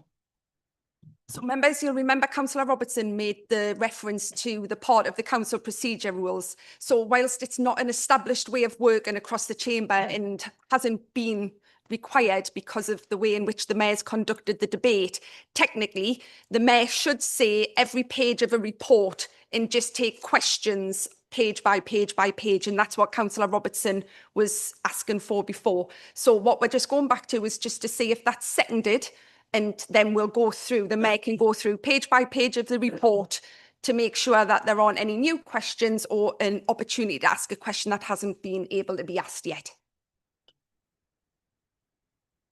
Do I speak now? No, you've proposed it, so it needs to be seconded. I'm scared I get thrown out. So Councillor Brown, you're seconding that and you want that to happen. Okay, so then you just want to make sure that, is that agreed by everybody? Is that agreed by everybody? No. Name vote. So it would be a show of hands unless there's 5 members that want to go through a name vote process on whether or not we just go page by page through a report to ask a question if there hasn't already been an opportunity to ask the question. Do we have 5 members? Yep. Okay. Right, so members, what we're doing here is we're just starting the process to go through a series of page by page turns for members to be able to ask a question on that particular page outside of the debate that's just taken place. So I'll read your name out, and if you can say for that you want that to happen, against that you don't, or you're abstaining. Councillor Barclay? Against. Councillor Brennan? For. Councillor Brown? Councillor Carter? Against. Councillor Clare? Against. Councillor Coombs? For. Councillor Cunningham? Councillor Cunningham? Okay. Sorry, Councillor Cunningham, I can't hear you. Did you say against? Against. Councillor Davies? Against. Councillor Dawes? Councillor P. Dean? Against. Councillor Esteen? Against. Councillor Dixon? Against. Councillor Ellison? Councillor Ford? Against. Councillor Foreman? Councillor Francis? Against. Councillor Gibson? Councillor Guy? For. Councillor Ginn? Against. Councillor Hamilton? For. Councillor Harrison? Councillor Herbert? Councillor Keegan? Councillor Kilgour? Councillor Kennedy, sorry.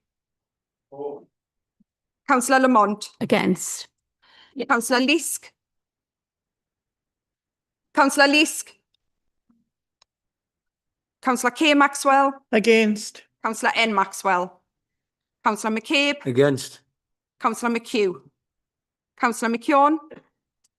Councillor Mellon? Councillor Myers? Councillor Oliver? For. Councillor Porthouse? Yes. Councillor Proudlock? Yes. Councillor Robertson? For. Councillor Smith? Councillor Stonehouse? Councillor Strike? Against. Councillor J. Taylor? Councillor R. Taylor? Against. Councillor Thompson? For. Councillor Traynor? Councillor Welsh? Councillor Wood, For. Councillor Yeh.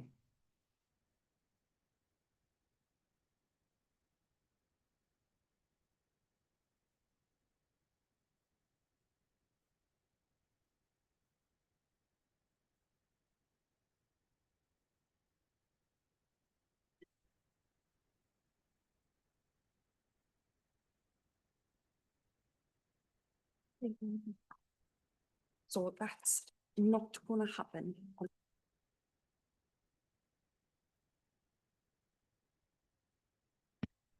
Thank you, colleagues. The vote was for 35 against and 13 for. Thank you. Now, I'd like to move on. Colleagues, for ease, the motion asks the council to agree to a number of recommendations, which I'll read in turn. Does the council note recommended changes? Point of order. Sorry. Can we please discuss amendments? Two valid procedures have been moved. Mr. Mayor, I've got 3, but we'll go through each section. I think the Mayor was just going to take us through bit by bit by bit, and then I'll remind the Mayor if he needs it, but I'm sure he doesn't, of each bit, so that that particular movement can be seconded and decided upon before we then make the full substantial decision. Okay, well, cheers. Right, I'll carry on. Does the council note the recommended changes proposed to the constitution and associated arrangements as set out in this report and provided for at Appendix 4? Does it? Yep. This is just noting them. This is just noting. noting the report. Right, it keeps us right. Does the council approve and formally adopt the council's constitution for the municipal year 2025-26 as amended and attached at Appendix 4, including Part A, summary and explanation? Yep. Thank you. Part B, articles of the constitution. So, Mr. Mayor, on Part B, Yep. I have that there's been a proposal around Article 9.7.11. And just for clarification, if I can, Mr. Mayor, Yep. this is around the proposal to remove the wording that talks about the exercise of council functions in relation to the survey, diversion, stepping up and creation of public rights of way in cases where objections have been made and not withdrawn. So the proposal is that that remains in the constitution. So that proposal needs to be seconded. Seconded. Yep. And then agreed. Agreed. So there's a dissenting voice there. So there needs to be a vote by a show of hands on that particular proposal around 9.7.11.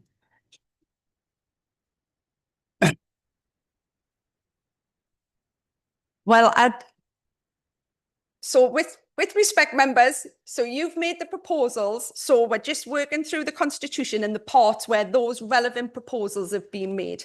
So the articles of the constitution include planning committee, which is Article 9, and the bits that many members have had some dissenting voice around is around Article 9.7.11, which I just read out there.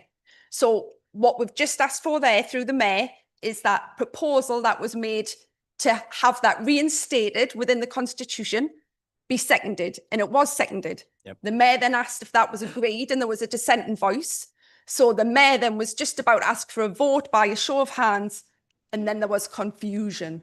So we're at the point where we're looking for a show of hands in terms of whether that's agreed to be reinstated or not. So, to have it reinstated, show of hands.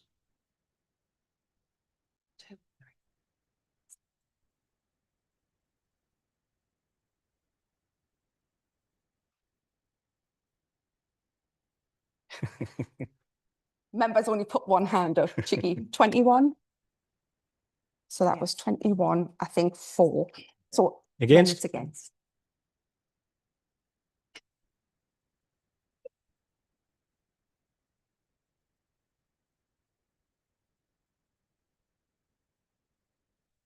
And 7.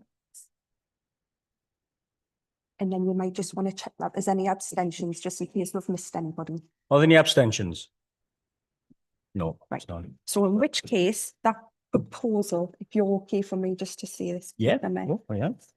it's been rejected on the basis of 27 votes against and 21 votes for. Great stuff. So you might want to just tell me. Okay, thank you, folks. That proposal, it's 27 against, 21 for. So then we still need to just go back to the substantial article. So removing the element of, if you're happy, I can just say this. This is a great first July. one. No. So this now is Article B, removing Article 9.7.11, which has just been judged and voted on. So this is whether the Chamber agrees Part B, Article of the Constitution.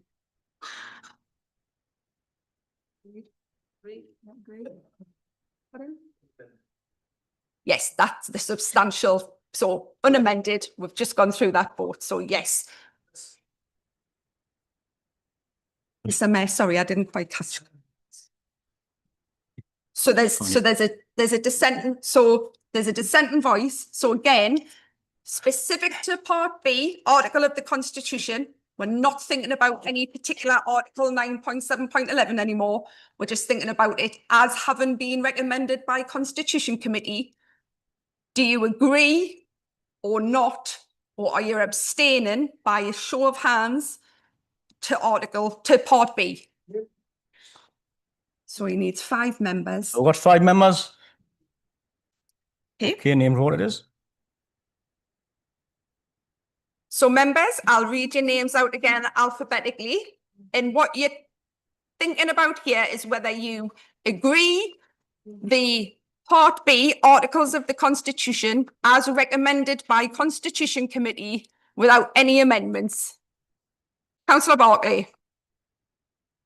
Agree. Councillor Brennan.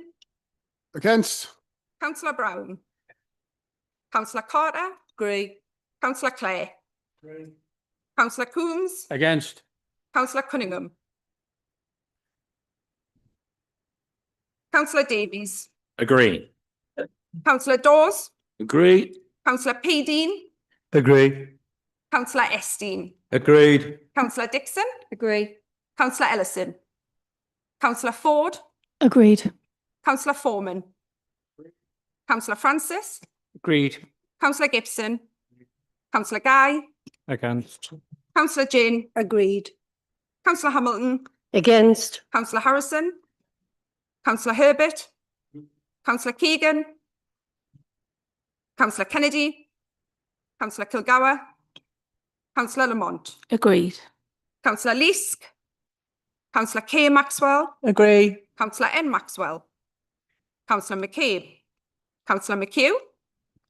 Councillor McKeown. Councillor Mellon. Councillor Myers. Councillor Oliver. Against. Councillor Porthouse. Councillor Proudlock. Councillor Robertson. Against. Councillor Smith. Councillor Stonehouse. Councillor Strike. Agree. Councillor J. Taylor. Councillor R. Taylor. Councillor Thompson. Against. Councillor Traynor. Councillor Welsh. Councillor Wood. Against. Councillor Yeh.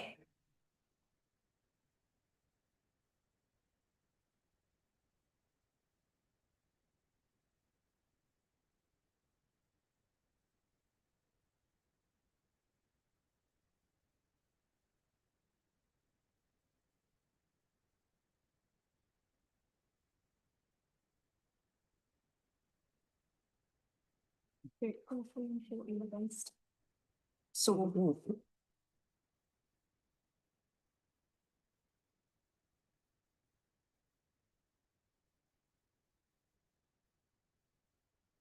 Right, thank you. Part B, Articles of the Constitution, is agreed as 34 for, and 14 against. Thank you. Now, Part C, Responsibility and Functions. Sorry, I'm losing my voice here. So Agreed. just is that agreed? Yes, agreed. Agreed. Thank you. So rules of procedure. If you're happy, Mr. Mayor, this will be where there has been. Are you happy if I just? Yeah, good, yeah. So elected members, in the interest of trying to be clear, Part D rules of procedure, there's been a proposal that the procurement procedure rules, the threshold around the increase from 350,000 to 500,000 in terms of the threshold for delegated decision making is not, what's the word I'm looking for? Not included in the changes or amended. So we first need to have a decision on whether that proposal is seconded, and then whether or not it's agreed. Is it agreed? But there was no dissenting voice, so I don't think we need a name for it. Everybody. So therefore, Part D of the rules of procedure are then agreed with that amendment having been included as the substantial recommendation from Constitution Committee. All happy? All agreed? Party. Part E, codes and protocols. Was it agreed? And then members' allowances is the last one where. Part F, a members' allowances scheme. Is that agreed? So again, Mr. Mayor, if I may, sorry, this is a one where I think there has been a proposal in respect of 7.3B, which is the wording that's associated with the first class travel removing and the option for a member to have their own choice. So we need a decision as to whether that particular proposal is seconded. It then needs to be voted on, and then depending on whether or not the substantive recommendation becomes altered or not, there needs to be a decision on the whole of Part F. What was the proposal? May, as a point of information, I just can't see where it says first class travel. So if you turn to page 1023 of your papers, you can see. So it's on page 1023. The rule 7.3B seeks to remove the wording, first class travel is not an automatic right and will never be appropriate for a short journey. There must be real justification as to why a councillor would ever travel first class. And instead the wording, but the method of travel will be determined by each individual elected member according to the specific requirements of that councillor, is added.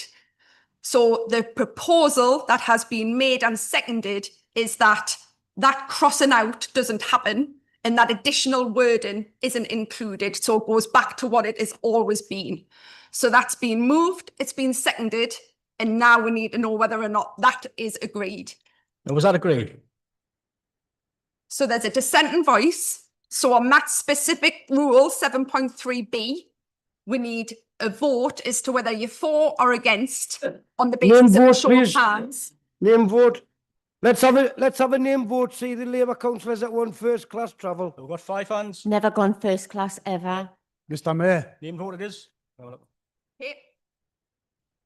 So, you know the drill, elected members. I'm going to read out your name, and it's for whether you want the wording to stay as it currently is, or whether you want it to be changed as per the recommendation of Constitution Committee. Councillor Barclay. Change. So I'm not sure. Neat, because I know. Right. Is that right? So against would be if you want the proposal as made by Constitution Committee to stand, you're not making any amendments. So you're against the change. And you're against the amendment. If you're happy with what the Constitution Committee are recommending, you're for what's being amended. So you're, no. I think when you said against the change, Councillor Barclay, that would be against. You're against the change. Against the change, yeah. Councillor Brennan, I imagine you're for the change. Yes. Sorry, it's a bit confusing. Right, so, okay. Councillor Brown. Councillor Carter. Against. Councillor Clare. I don't know where I am now, to be perfectly honest. I just want a point of information because, you know, we're not advocating that all councillors should travel first class. It's up to the individual. and no one's mentioned it's compulsory to travel first class. Okay. Right, but with the greatest of respect, and it's Mr. Mayor's first meeting, we've passed the discussion stage. So we're just on whether or not you want the wording to remain that first class travel is never an automatic right and there must be real justification, or whether or not you want to agree with the proposal that's been put forward by Constitution Committee that it's up to each individual member to determine. That's not to say that always travel first class. It's just about individual members. Councillor Clare. Against. Councillor Coombs. For. Councillor Cunningham. Councillor Davies. For. Councillor Dawes. Against. Councillor Paydean. Against. Councillor Esteen. Against. Councillor Dixon. Against. Councillor Ellison. Councillor Ford. For. Councillor Foreman. Councillor Francis. For. Councillor Gibson. Councillor Gibson. Councillor Guy. For. Councillor Ginn. For. Councillor Hamilton. For. Councillor Harrison. Councillor Herbert. Councillor Keegan. Councillor Kennedy. Councillor Kilgour. Councillor Lamont. Against. Councillor Leask. Councillor K. Maxwell. Against. Councillor N. Maxwell. Councillor McCabe. Councillor McHugh. Councillor McKeown. For. Councillor Melling. Councillor Myers. Councillor Oliver. For. Councillor Porthouse. Councillor Proudlock. Councillor Robertson. Councillor Smith. Councillor Stonehouse. Councillor Strike. Councillor J. Taylor. Councillor R. Taylor. For. Councillor Thompson. Councillor Traynor. Councillor Welsh. Councillor Wood. For. Councillor Yeh.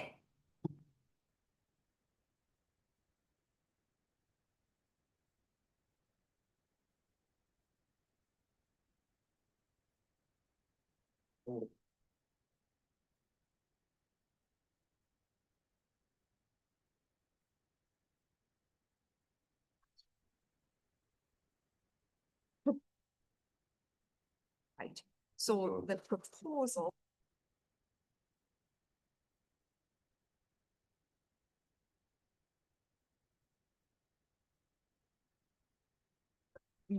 As per The proposal will remain as it is. It was 21 for and 27 against. Thank you, colleagues. So then you need to just agree. Is that agreed? Generally. Again. Not agreed. Okay. No So problem, then we no need problem. another vote because of the dissenting voice on just part F generally. So if we can just do that by a show of hands. Named vote. Oh, come. So we need 5 other members. Well.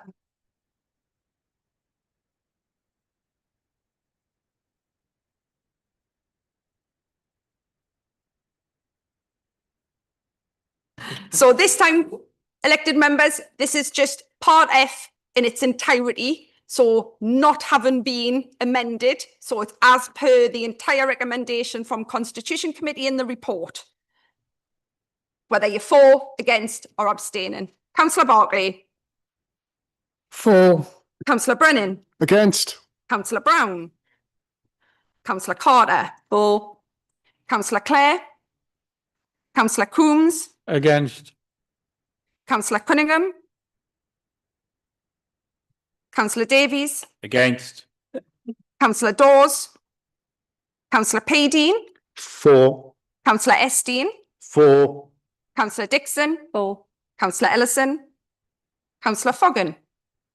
Sorry, he's not here. Councillor Foreman. Ford, sorry. Crossed out the wrong one. My fault. Councillor Ford. I forgot what I voted for. Against. I haven't helped matters there, sorry. Councillor Foreman. Councillor Francis. Against. Councillor Gibson. Councillor Guy. Against. Councillor Ginn. Against. Councillor Hamilton. Against. Councillor Harrison. Councillor Herbert. Councillor Keegan, Councillor Kennedy, Councillor Kilgour, Councillor Lamont.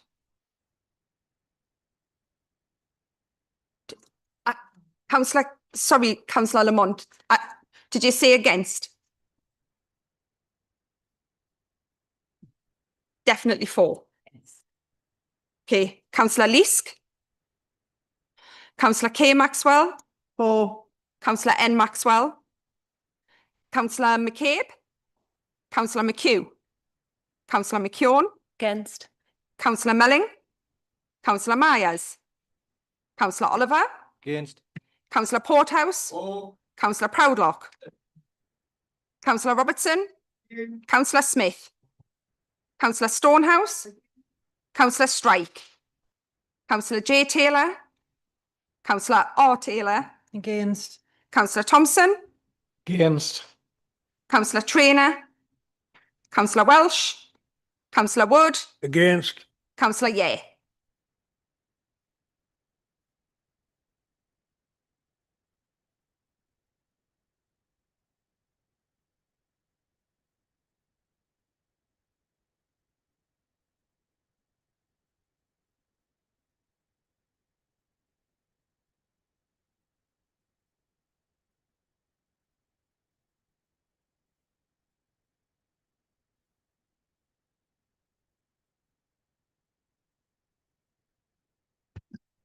That's it, ladies and gentlemen. Part F is agreed. It was 27 for and 21 against. So again, is that agreed? So it's done. Right. So you just need to do that. Let's carry on. Does the council authorise the Director of Governance and Corporate Affairs to finalise and progress arrangements as approved by council and make any further consequential changes or alterations arising from the decision at full council today? Is that agreed? Thank you, colleagues. Now, I would just like to ask the leader to advise members of the appointments she has made in relation to the Deputy Leader of the Council and her Cabinet. Yes. Yeah, thanks very much, Mr. Mayor. I'll be as quick as possible. I know you're very hot up there. As we all know, and as I've said before, a leader is nothing without the right team, and I'm grateful for the support of mine over the past year. During the past 12 months, the Cabinet has worked tirelessly to achieve some fantastic things in our borough, including a significant improvement in the completion of time of emergency repairs for those living in our council housing, significant increase in our leisure centre usage, significant improvements in our adult social care provider ratings, and securing funding for the next big thing showcase, which is what you touched upon earlier with regard to the summer event, Mr. Mayor. And this is to celebrate local talent at the first of our summer concerts in 2025, and as well as appointing Castle to undertake the construction of the new South Tyneside College campus in South Shields, marking a major step forward in the college relocation plan. Mr. Mayor, there's still so much to do. We need to tackle with partners domestic abuse rates in South Tyneside. We need to tackle the number of people presenting as a risk of being homelessness in our borough, and the high unemployment rates and economic inactivity in South Tyneside. And I know my team will support me and help us as a council to really deliver for the people and the communities, as well as our businesses in South Tyneside. Mr. Mayor, it's with great pleasure that I can confirm that I will continue with appointing 8 colleagues to the following Cabinet positions. Councillor Jane Carter will continue as Deputy Leader, but will take the portfolio for housing and community safety. Councillor Jim Foreman will continue as the lead member, but with the portfolio for governance, finance and corporate services. Councillor Ruth Barkley will continue on my Cabinet as lead member for adults, health and independence. Councillor Liz McHugh will continue on my Cabinet in the statutory role of lead member for children's social care and families, which will also include education and skills. Councillor Judith Taylor will continue as my Cabinet as lead member for culture, leisure and the visitor economy. Councillor Ernest Gibson will continue as lead member for neighbourhoods and climate change. Councillor Margaret Melling will continue as lead member for economic growth and transport. And finally, Councillor Paul Dean will continue as lead member for the voluntary sector partnerships and equalities. Mr. Mayor, I have great faith and confidence in the team of councillors who make up my Cabinet, who have the experience, knowledge and the passion to lead this council with me and deliver our ambitions for our residents and our communities. Finally, colleagues, I want to update you on the member champions, elected members who act as an advocate for the specific areas of the council business, supporting Cabinet members in their role. The main responsibility of each member is to encourage communication and positive action over the issue they represent. Members' champions for 25-26 are as follows. Democracy and equality, inclusion, diversity and the LGBTQ+ is Councillor Faye Cunningham. Domestic violence, Councillor Angela Lamont. Town Centre and Villages, Councillor Joyce Welsh. Youth engagement, skills and sports, Councillor Stephen Dean. And breastfeeding is Councillor Ruth Bartley. Thank you very much, Mr Mayor. Thank you, Councillor Dixon. Colleagues, I would just like to note the leader of the main opposition group is Councillor Dave Kennedy, who was the leader of South Tynes Alliance Group. Councillor Kate Owens-Palmer is the deputy leader of the South Tynes Alliance Group. Councillor David Francis is leader of the Green Group, with Councillor Shirley Ford as the official deputy leader of the Green Group. But I'm aware she is co-deputised with Councillor Rachel Taylor on certain matters. Is that right? Thank you, Councillor. Next item of business is to consider the membership of the committees of the Council for 25-26 as indicated and printed list circulated to members on gold papers, which meets political balance requirements as detailed in the supporting report provided. I will ask Councillor McHugh to move the appointments. Councillor McHugh. Thank you, Mr Mayor, and congratulations this evening. I move the membership of the committees for 2025-26 be as indicated in the gold papers that have been tabled and circulated to members, which meets political balance requirements as set out in the supporting report. Thank you. Thank you, Councillor. Is that seconded? Right. Are there any alternative nominations? No, that's fantastic. Those appointments are set in the gold papers agreed. That's brilliant. Thank you. Thank you, colleagues. Yep, sorry. Oh, sorry, Shane. Being agreed now. It's been agreed. Sorry, Shane. It's fine. Right. Thank you, colleagues. The appointments have been agreed. Next business is the appointment of chairs and vice chairs of the committees as listed in the green papers in front of you. I will ask again, Councillor McHugh, to the appointments. Councillor. Thank you, Mr Mayor.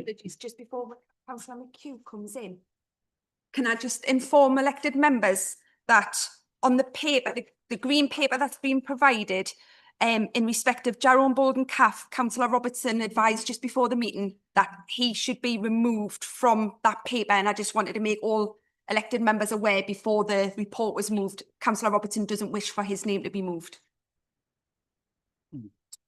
Could I speak, please? Councillor Kenny, yeah? Yes, I'd just like for my name to be removed as well, please.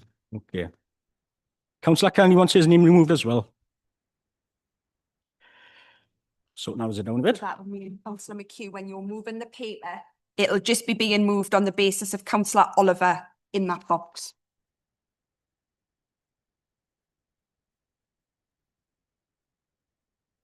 I move that the chairs and the vice chairs of committees for 25-26 be indicated in the green papers tabled and circulated to members, as per the alterations of Councillor Oliver being the only one standing for chair for Jerome Bolden Caff. Thank you, Councillor. Sorry, there's one in there that needs a decision. Yeah, so when we get the alternative nominations, the Mayor was just about to explain that in terms of audit committee, members will note that there's 2 nominations being received in respect of chair and vice chair. I think that's what you were. Following on from Councillor McHugh, is that seconded? Thank you. Are there any alternative nominations? Councillor Davies? Yes. Last year I gave a speech on this report. Are we not debating these? It's up to the Mayor. No. So if Okay. No, sorry. Thank you. I will propose, however, an alternative nomination. The reason being is that overview and scrutiny and audit potentially on these papers have a chairmanship from the leading group. The best guidance from Westminster is that we could consider using a secret ballot to choose our chairs or an appropriate person. With regards to the audit committee, it must be free from an executive and provide that secure scrutiny function. and it's an advisory body and essential to providing assurance on governance, risk and internal controls. With both scrutiny and audit committee chairs coming from the majority of group that holds executive power, we have to ask who scrutinises the scrutineers. Last year I said shocked and appalled. That remains the case. And so I'd like to propose 3 amendments. That Councillor Francis moves to be chair of Children and Safeguarding, and then also moves to then be chair of Overview and Scrutiny. If Councillor Francis can be chair of Overview and Scrutiny without being chair of Children and Safeguarding, just propose Councillor Francis as Overview and Scrutiny. Only 2 chairs.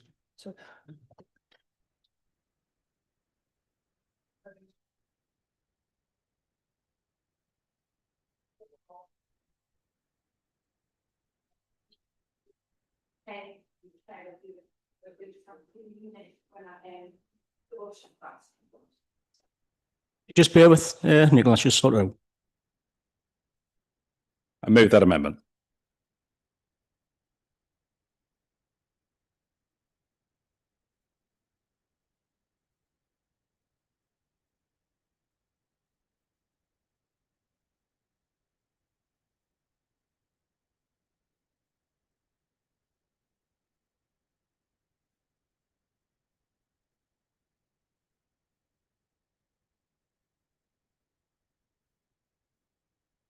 So, Mr Mayor, in respect of Councillor Davies' point there, the overarching overview and scrutiny, coordinate and calling must include the chairs of the 6 supporting scrutiny committees, but it isn't dictated that one of them must be the chair. So both of those proposals could stand in their separate sort of proposals rather than having to depend on one another. I would like to move both though.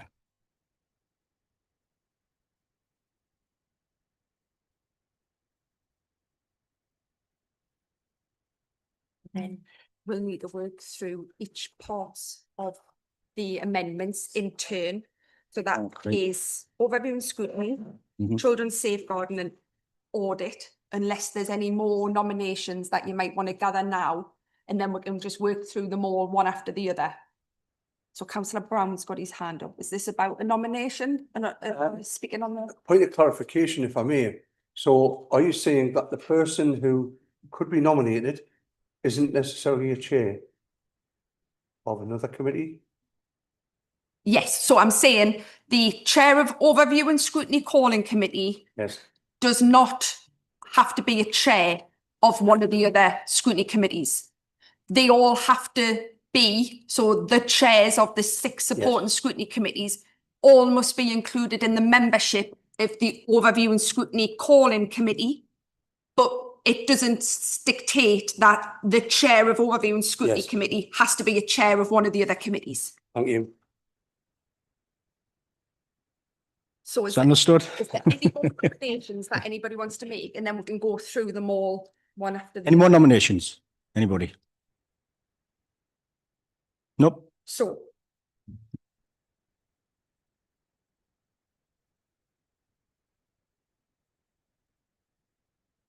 made and seconded that Councillor Francis is the chair of overview and scrutiny, coordinating and calling committee in place of Councillor McCabe is agreed. I know you don't need me to repeat that. Is it agreed? It's against. So there's dissenting voice. Yep. So we'll need to do a vote by a show of hands. So if you're happy, Mr Mayor. Named vote. Is there 5 members that would like to have the name vote? Okay.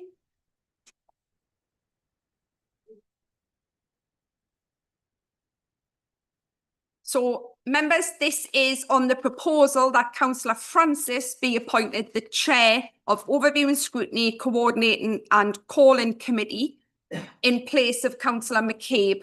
And I don't know whether it might be best to do it that way or whether you want just a show of hands all in favour of Councillor Francis and a show of hands all in favour of Councillor McCabe.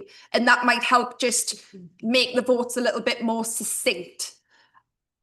I appreciate that takes your named vote, but what you could say in a named vote situation is Councillor Francis or Councillor McCabe. It's up to you, Mr. Mayor. Go for a show of hands. No, it has to be named vote. No, named vote, But sorry. it's just whether or not What up here? we're doing it on. Everybody, let's vote on Councillor Francis.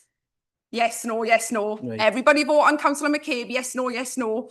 Or I read your name out and you just say Councillor Francis or Councillor McCabe. Are we all happy with the third option? Right. So this one might take a little bit more writing from me and counting. So give us a little bit of a chance. Councillor Barkley, what I'm expecting to hear is either Francis or McCabe. McCabe. McCabe. Councillor Brennan. Francis. Councillor Brown. Councillor Carter. McCabe. Councillor Clare. McCabe. Councillor Coombs. Francis. Councillor Cunningham. Councillor Davies. Francis. Councillor Dawes. Councillor P. Dean. McCabe. Councillor Esteen. Councillor Dixon. McCabe. Councillor Ellison. Councillor Ford. Francis. Councillor Foreman. Councillor Francis. If it's not improper for me to vote on this, then me, It isn't. myself. Councillor Gibson. Councillor Guy. Councillor Francis. Councillor Jin. Francis. Councillor Hamilton. Councillor Francis. Councillor Harrison. Councillor Herbert. Councillor Keegan. Councillor Kennedy. Councillor Kilgour. Councillor Lamont. McCabe. Councillor Leask. Councillor K. Maxwell. McCabe. Councillor N. Maxwell. McCabe. Councillor McCabe. Yeah. Councillor McHugh. Councillor McKeown. Francis. Councillor Mellon. Councillor Myers. Francis. Councillor Oliver. Francis. Councillor Porthouse. McCabe. Councillor Proudlock. Councillor Robertson. Councillor Smith. Councillor Stonehouse. Councillor Strike. Councillor J. Taylor. Councillor R. Taylor. Councillor Francis. Councillor Thompson. Councillor Francis. Councillor Traynor. Councillor Welsh. Councillor Wood. Francis. Councillor Yeh.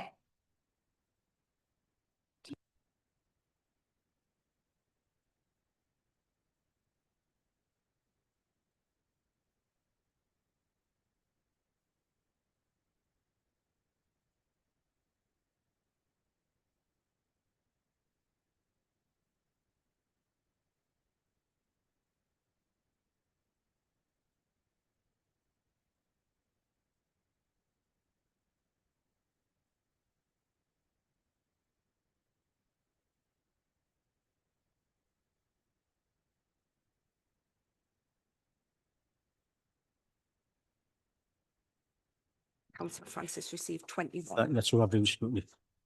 Respect the chair, what I've been scrutiny, and the results were 27, Councillor McCabe, 21, Councillor Francis. Thank you, everybody.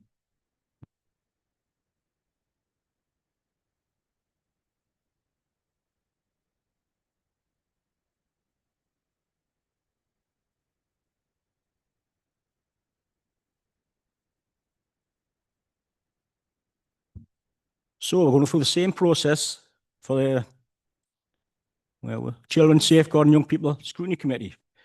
Do you want to do the same sort of vote?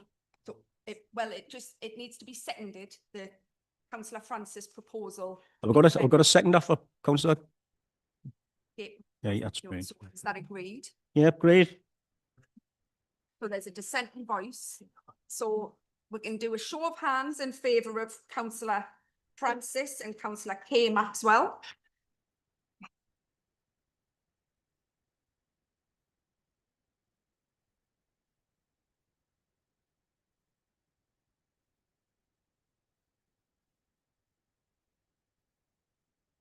And then if you can just show your hand if you want that particular member to be the chair.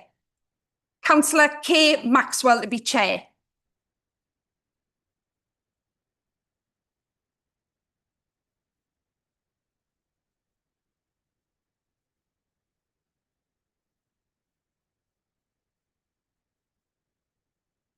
Councillor Francis to be chair.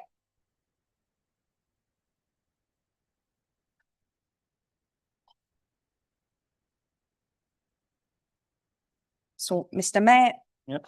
the result of that is that Councillor K. Maxwell will be chair of Children's Safeguarding and Young People with 27 votes. Councillor Francis received 21 votes. Thank you, councillors. So now we need to do audit committee. We're going to audit as well. So audit committee for the chair's got 2 nominations. Choose a nomination. And then 2 nominations for the vice chair. So if you're happy, we'll do the chair of audit committee first. Yep. Now, this doesn't need to be proposed and seconded again because the proposals were made by Councillor McHugh and seconded. So we just need to go straight into a show of hands in terms of whether you would like Councillor Smith to be the chair or Councillor Guy to be the chair of audit committee. So when I say the name of the member, if you can just raise your hands. Councillor Smith.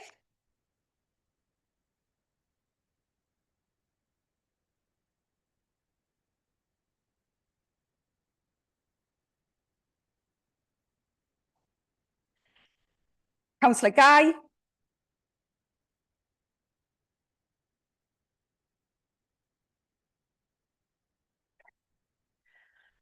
So the chair of audit committee with 27 votes will be Councillor Smith. Councillor Guy received 21 votes. Thank you. Now we need to do vice chair of audit committee. Now, vice chair for audit committee with 2 nominations. Councillors Davies and Guy. So, Would you like me to do the? yeah, you can carry on. Or the legal eagle. Well, it's just a show of hands. So if you want to ask. Well, you. Okay, so it's a show of hands again, elected members. So this time you are voting for the vice chair of audit committee and the options are Councillor Davies or Councillor Guy. So those who would like Councillor Davies to be the vice chair of audit committee, please raise your hands.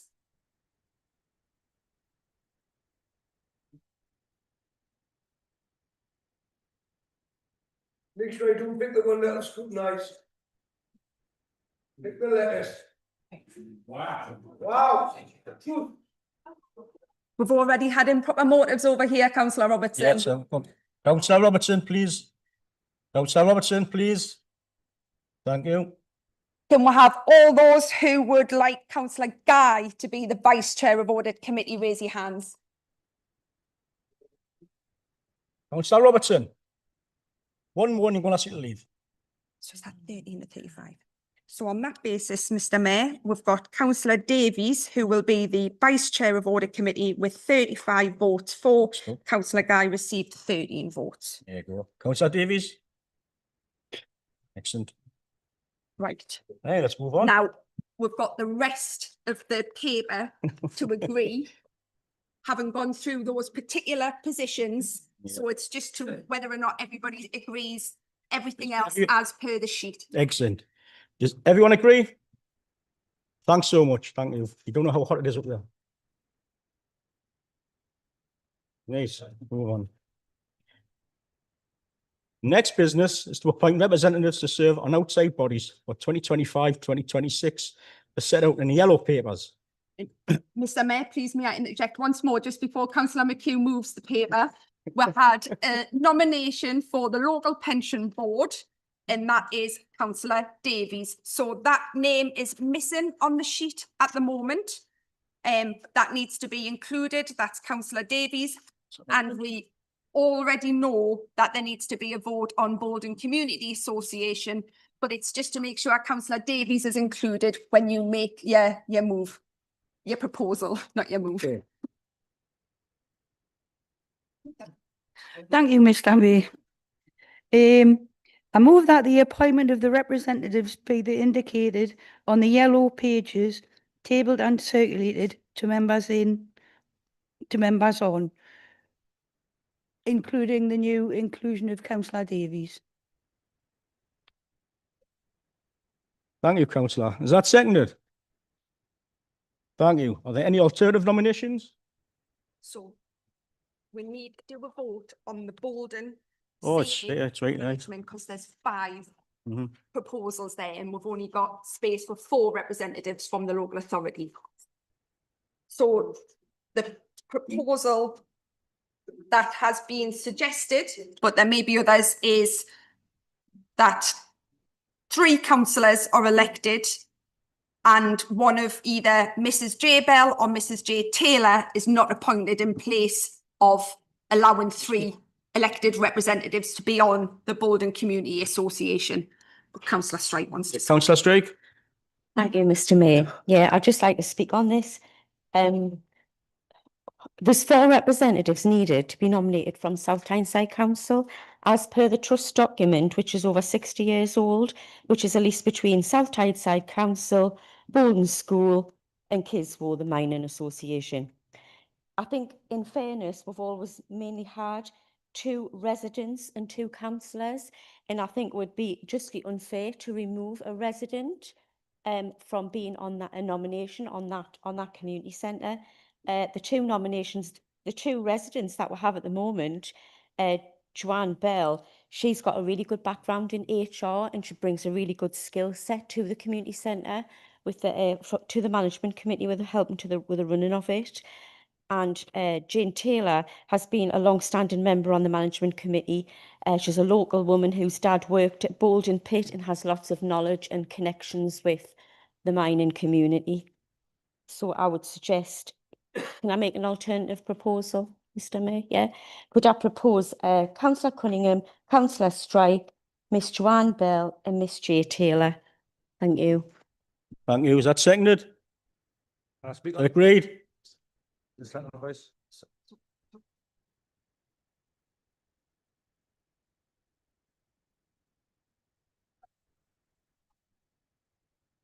Councillor Oliver. Well, it's quite apparent that Councillor Strike doesn't want to work with the local independent councillor of that ward. I was hoping for better. She did mention that there's been 2 residents on that committee. There's actually more residents on that committee than just the 2 of the other committee members. So there is residents on that committee other than Jane Taylor and ex-councillor Bell. So therefore, I would still like to propose the original of. I would like Councillor Strike to stay on. I would like Councillor Cunningham to stay on. I would like to work as the independent councillor with our Labour councillors and to show the residents that we can work together on this. Finish there, Councillor Strike. So is that needs to be seconded because Oliver. well, Councillor Strike's proposal was as proposed, so that's already been agreed and seconded. Councillor Oliver's proposal needs to be seconded. I'll just finish me little, if you don't mind. Finish your little speech. I'm actually Bolden born and bred. The community centre was a part of my entire life. My school was a part of that. My PE block was a part of that. I went to the youth club there. I've been a volunteer there. Pretty much spent my entire life there. And I'd like that opportunity to put back and bring my community group that I'm building and the community spirit back to that community centre. So I'd like to be given that opportunity. Wait, point of information. Yeah, councillor. Thank you. I think that's really disrespectful to say bringing community spirit back to that community centre. That community centre has gone from strength to strength. And can I just say that the reason, it's nothing to do with me not wanting to work with an independent. Yes, you are a volunteer, and yes, you are brought in front of management committee twice for unacceptable behaviour. So I really don't know how that will go down with Bolden Community Centre. Right. Yeah, let's all just calm down here. Point of information? Yeah, councillor. The unacceptable behaviour you're talking about, was it the money box? Right, councillor, come on. That had nothing to do with Councillor Oliver. I'm not mentioning anything. I'm just saying, I'm stating a fact about management committee and you've been in front of them twice. Councillor Oliver. Sorry. All right. Could I ask for some clarification, please, Mr. Mayor? Thank you for that. Can I ask for some clarification here? it's been stated that there's a constitution in place that's been there for over 60 years. Now, is it not unconstitutional to break that? And this is exactly what we've been talking about tonight, about openness, honesty and transparency. And that has stood for 60 years. And surely if there's a constitution there, that should be brought back to their committee for change before we overrule that in this room. I'll just pass this one. Point of information again. Will you explain it, please, Nicola? Sorry, Councillor Strike. Councillor Kennedy, that we're not looking to change the constitution of the CA. What our responsibility is as a council is to make 4 local authority representatives onto the management committee. So that's our only role. We're not seeking to change anything in the constitution. So, well, I don't know how, what is unconstitutional. We're looking for representatives from a local authority, and clearly there's 3 of them are including. No, it's 3 representatives that are put forward as suggested by the local authority. It does not mean there have to be 4 elected members. So there's no issue with there being resident representatives on there. Who's actually proposed these people then? Councillor McHugh just proposed it on behalf of the council. It was seconded and alternatives come through from Councillor Oliver. So we'll need to do.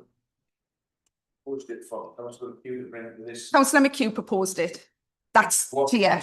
He proposed it. Anything to do with Golden CA?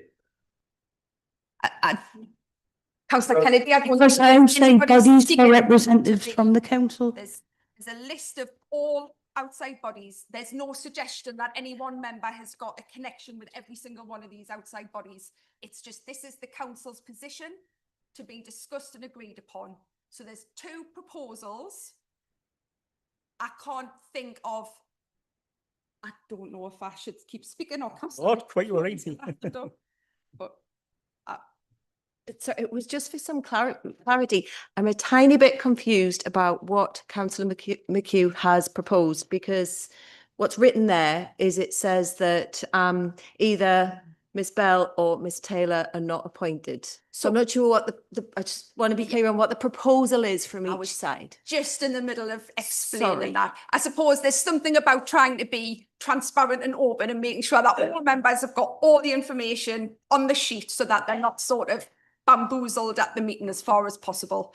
So the proposal as it stands that Councillor Strike has made is that it's Councillor Cunningham, Councillor Strike, Mrs Bell and Mrs Taylor. The proposal that's being put forward by Councillor Oliver is that it's Councillor Cunningham, Councillor Strike, Councillor Oliver and a removal of Mrs Bell or Mrs Taylor without being prescriptive. So the only way in which I can think that we can do this is that when I say your name, and unfortunately I can't think of a different way of doing this, but if anybody's got a great idea, please let us know. You say your 4 names that you want on board and colliery. We could say Oliver or Strike in terms of their proposals. But hasn't been specific in terms of whether he wants Mrs Bell off or Mrs Taylor. If you would like to do that now, that would make things easier. Councillor Oliver? Well, to be fair, I get on really well with Joanne Bell, and I have to over the years. Taylor, so I hear this is just Miss Taylor is very limited to the attendance to the community centre, so maybe she would be a better option. Yes or no? Right. Thank you, Councillor Davies. So what we've got, members, and we can do a show of hands. When I say, do you support Councillor Strike's proposal? That is Councillor Cunningham, Councillor Strike, Mrs Bell, Mrs Taylor.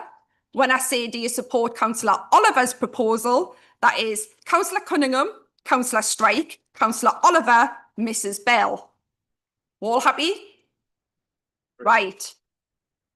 All those in favour of Councillor Strike's proposal, can you please raise your hand?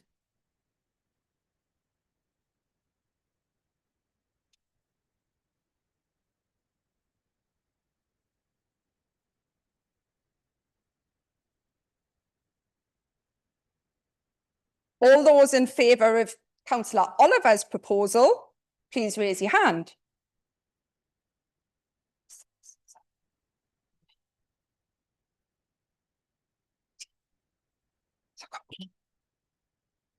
So on that basis, for Bold and Colliery, the proposal of Councillor Cunningham, Councillor Strike, Mrs Bell and Mrs Taylor being the local authority representatives is the one that has succeeded with 29 votes. 18 votes were received in respect of Councillor Oliver's proposal.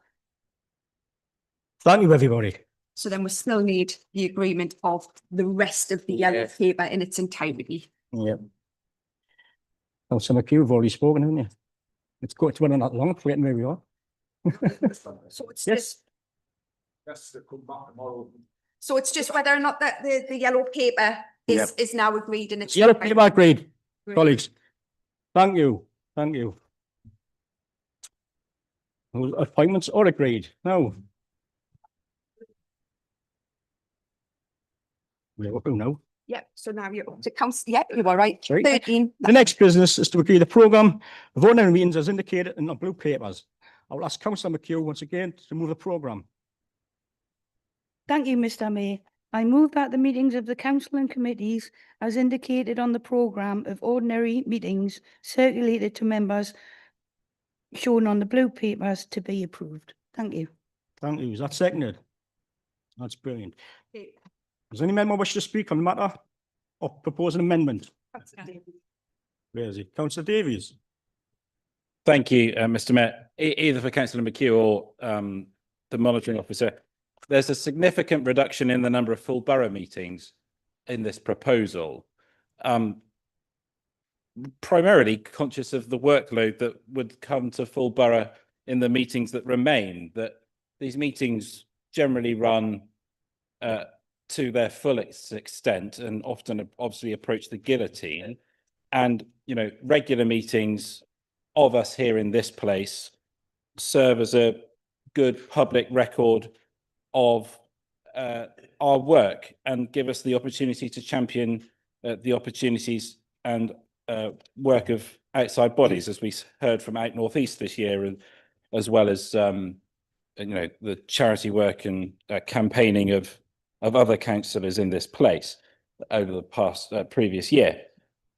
So can we just get some clarity that this is a true reflection on the amount of full borough meetings we're expecting this year is falling to, I believe, just 4. Thank you, Councillor. Councillor McHugh, respond? Yes, I can confirm that the dates on the blue calendar are correct. Okay.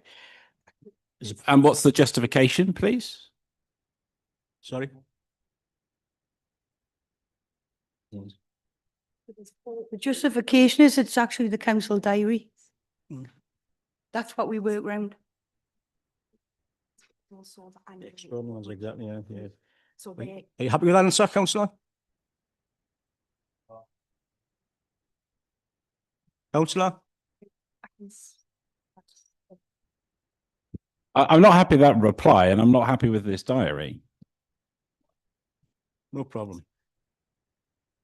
Yeah, well, it's going to be adjusted. So, no. Councillor?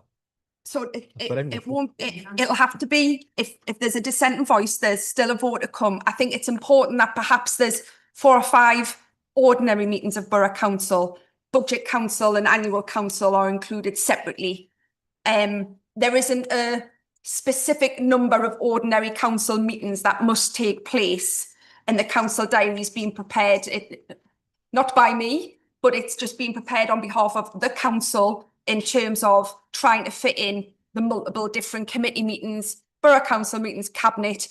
And if you're not comfortable with the proposed diary, you could vote against it. So, is the programme meetings in the blue paper as agreed? Agreed. Yep. Will you have a show of hands, please? Those in agreement?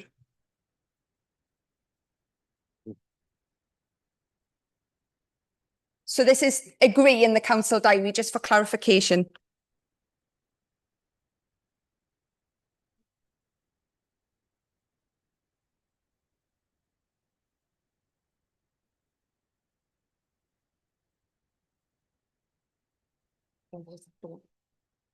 Those who disagree?